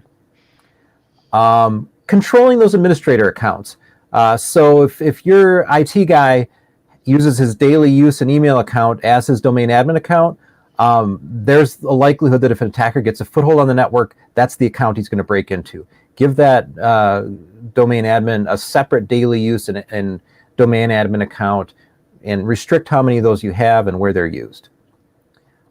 Stronger passwords, so people aren't using those weak common passwords or reusing them. We like to call them passphrases. Get above 15 characters, but don't worry about complexity. Maybe even don't worry about rotation. It's really just about having that long, unique passphrase. Filtering outbound traffic on your firewall. This is both like a content filter and filtering other protocols, like, not web traffic, but things like FTP or gaming or whatever, blocking that. So if malware gets installed, it can't get a command and control channel. Get those logs to retain history.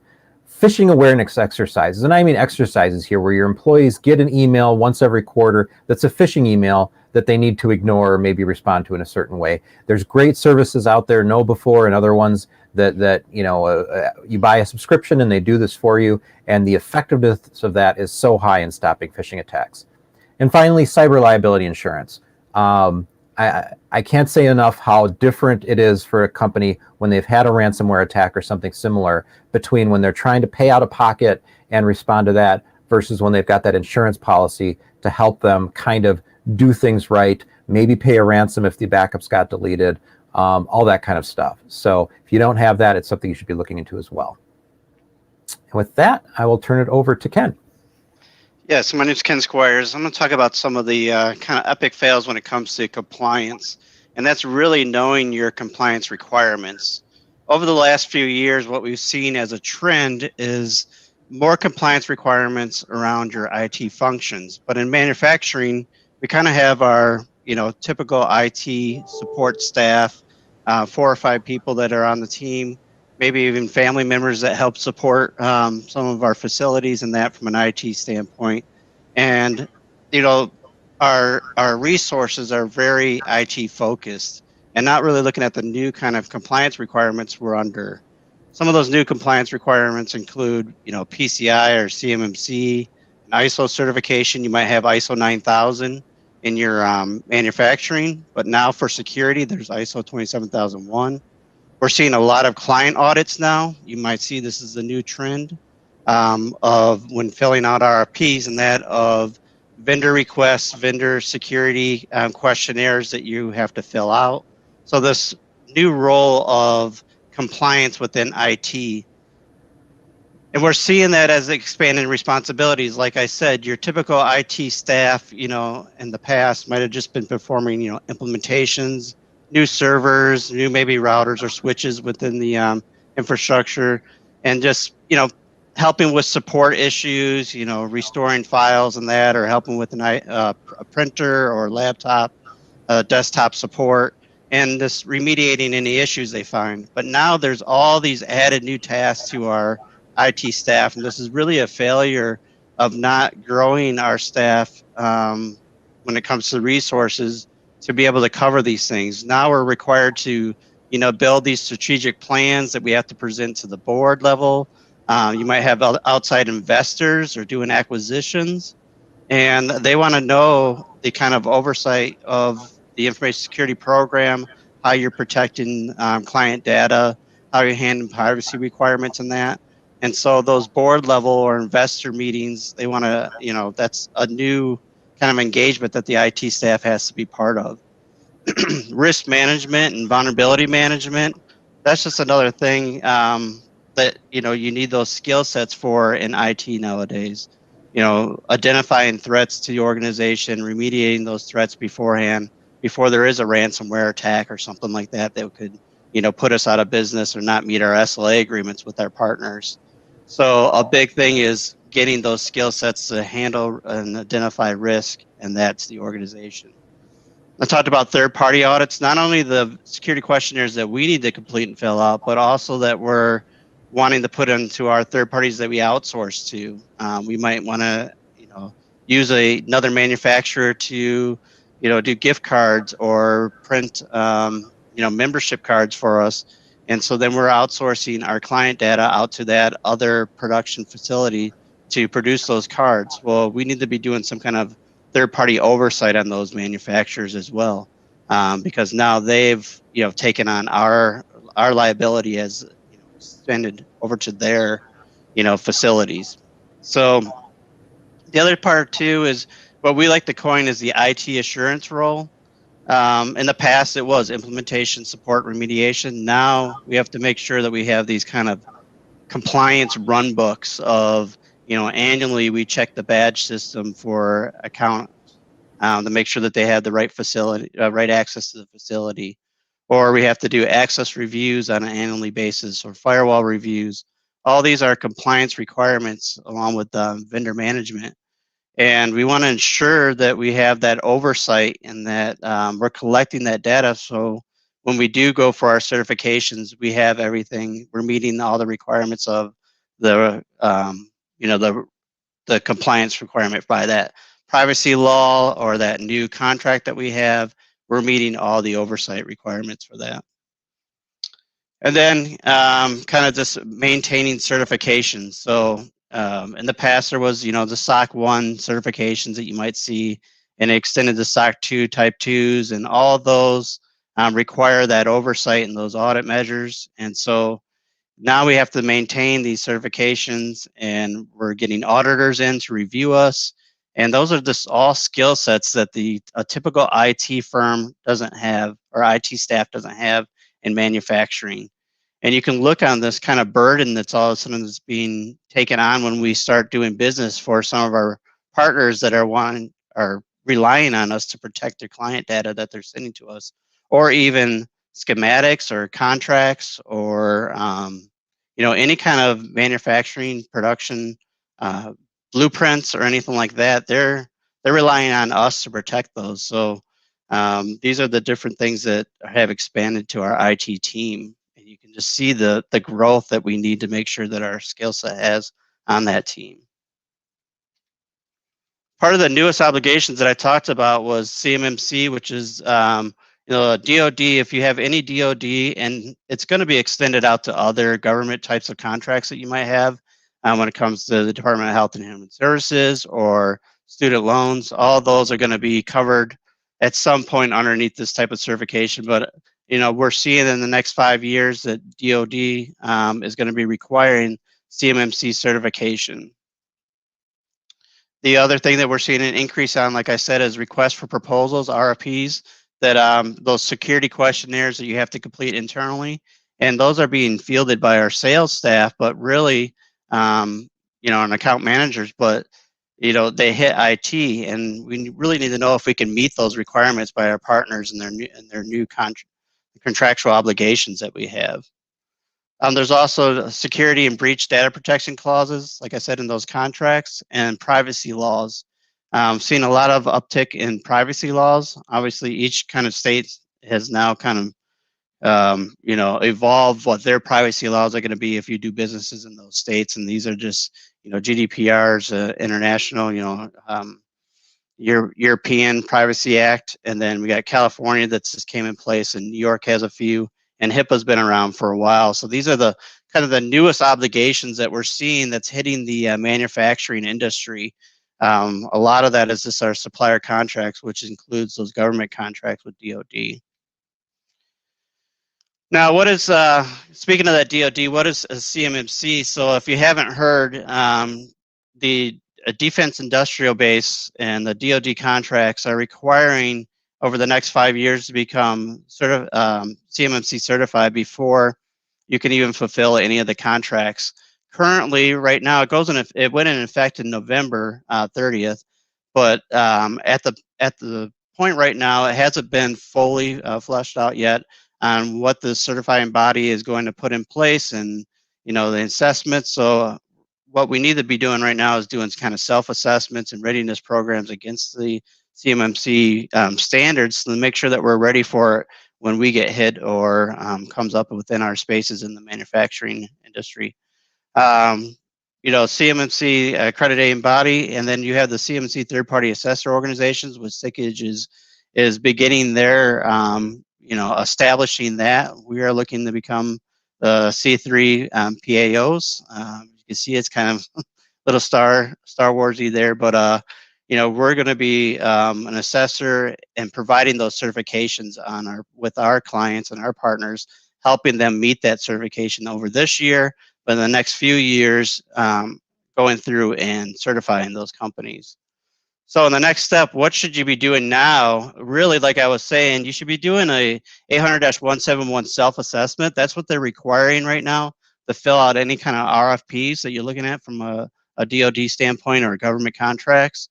Once you do that self-assessment, you see it out there. We can help with that, but when you see that self-assessment out there, after you do the scoring, there's like a scoring of 110 that you don't need to get, but that's what the goal is, to get to 110. You're supposed to submit that score to your supplier performance risk system.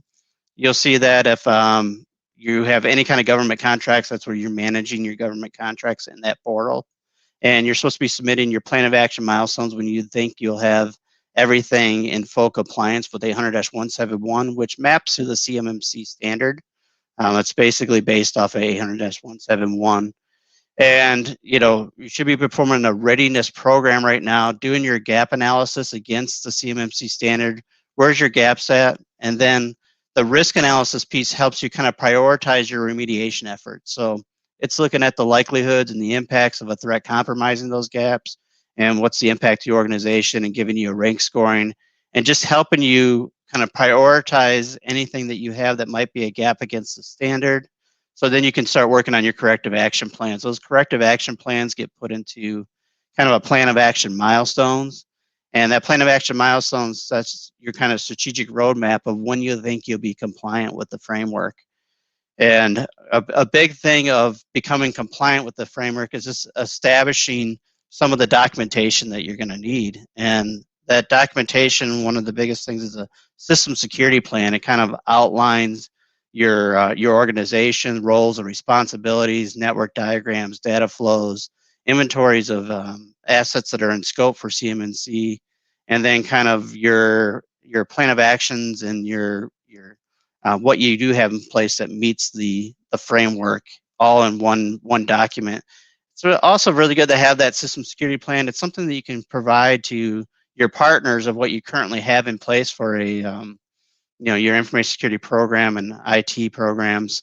And it kind of just outlines the whole kind of organization's approach to meeting the standard.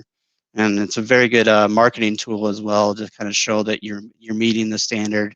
And here's kind of an outline. So there are some of those things that you can, kind of make that plan into a public document and put out there. Plan of action milestones is important. It's how you're addressing those gaps, like we said, your corrective action plans, and just kind of the start dates and end dates to your remediation efforts and the resources. It's kind of a project management light piece to, when do you think you're going to become compliant, and tracking your remediation efforts. Of course, right now, if you don't have any information security policies in place, that's really going to be the start of an audit, of any audit of IT. Is, do you have information security policies, access control policy, change management, vulnerability management, incident response management, all these different policies that make up the fulsome like information security program. That's going to be one of the things the auditor is going to rely on, that the organization is aware of the requirements and have built standards and procedures around meeting those requirements. So that's the first start, is building your policies out. And then kind of what I mentioned about the maintaining compliance, and that's that compliance run book, and that's defining measures and audits and internal audit measures and plans of when you're going to be doing access reviews and checking the controls to make sure that they're running effective. All the different tasks that you'll be doing throughout the year to gather the requirements and the audit metrics that you're going to need to show that you're in compliance with the CMMC framework, or any of the other frameworks that you're going to be looking at. If there's PCI requirements if you're taking credit cards, or HIPAA requirements if you're printing health statements, or any kind of EPHI, electronic health information.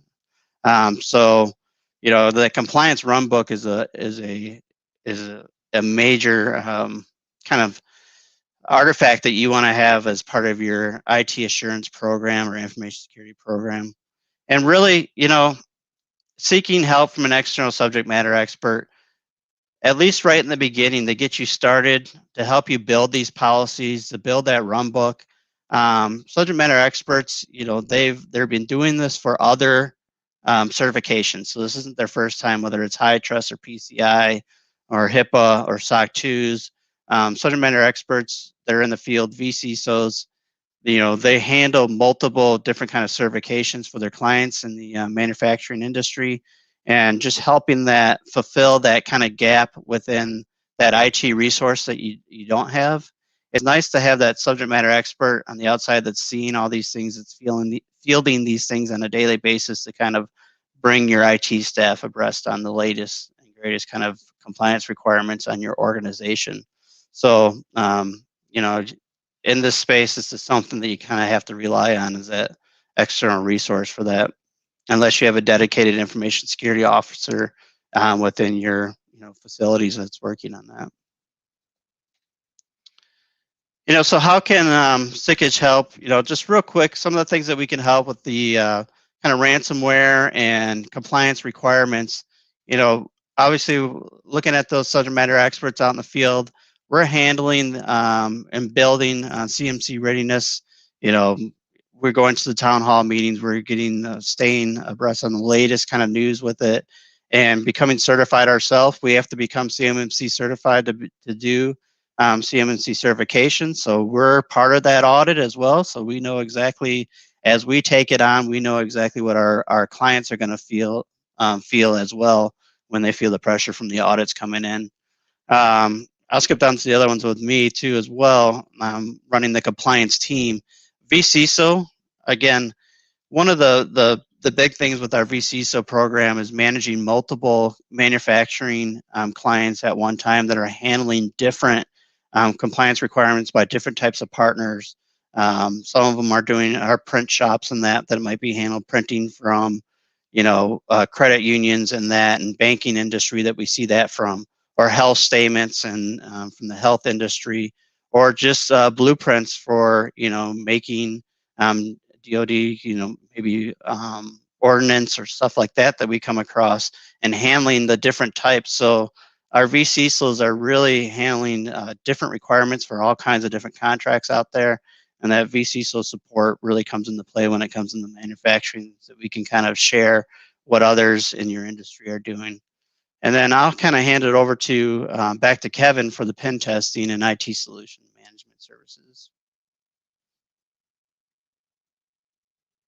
Sorry, I was muted. Yeah, so pen testing, similar to being targets, up until now, manufacturers didn't really have pen testing on their radar, or ethical hacking, having somebody trying to break into your network to find the vulnerabilities. But it really is getting to a point where it's appropriate, because as I said, those attackers are using techniques and tools that bypass antivirus, that bypass your typical security controls. And the only way to see if you're resilient against those attacks is to do a penetration test to see, find those weaknesses and fix them. And then IT solutions and managed services. So in addition to our security team and our compliance team, Sickage has a full IT infrastructure technology group that can do managed services. They can manage your servers, manage your workstations, implement and manage your clouds, application implementations, and kind of pretty much have experience with any piece of software you could think of.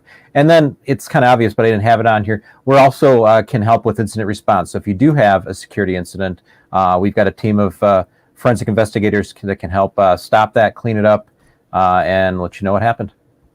And with that, I think we'll turn it back to Michael. Thanks, everybody. Thank you. You're muted, Michael. Of course I am. That is the quote of the year, I think. We should all get t-shirts that say that. Thank you so much for being here today. We really do appreciate it. And talking a little bit more about the top tips on security and compliance. Thanks. Excellent. Well, Jen, woo! What a day. What a day. I feel like we were just here 5 minutes ago together. So I know that's a lot of information for everybody, but that's it. Don't forget, you can grab some copies of our free ebooks that have at the bottom of this live stream page that have all of this information that we talked about today somewhere throughout those ebooks. So if there's something that you missed today or want to know more about, feel free to take a look at that content where it dives a little bit deeper into some of those topics and technologies that we've discussed. Yeah, and like you said earlier, Mike, if the audience likes what they've seen here today, we definitely welcome you to join us on LinkedIn Live every Thursday at 2:30 p.m. Central for short, expert-led discussions on relevant technology topics. Yeah. Thank you so much to the Sickage team.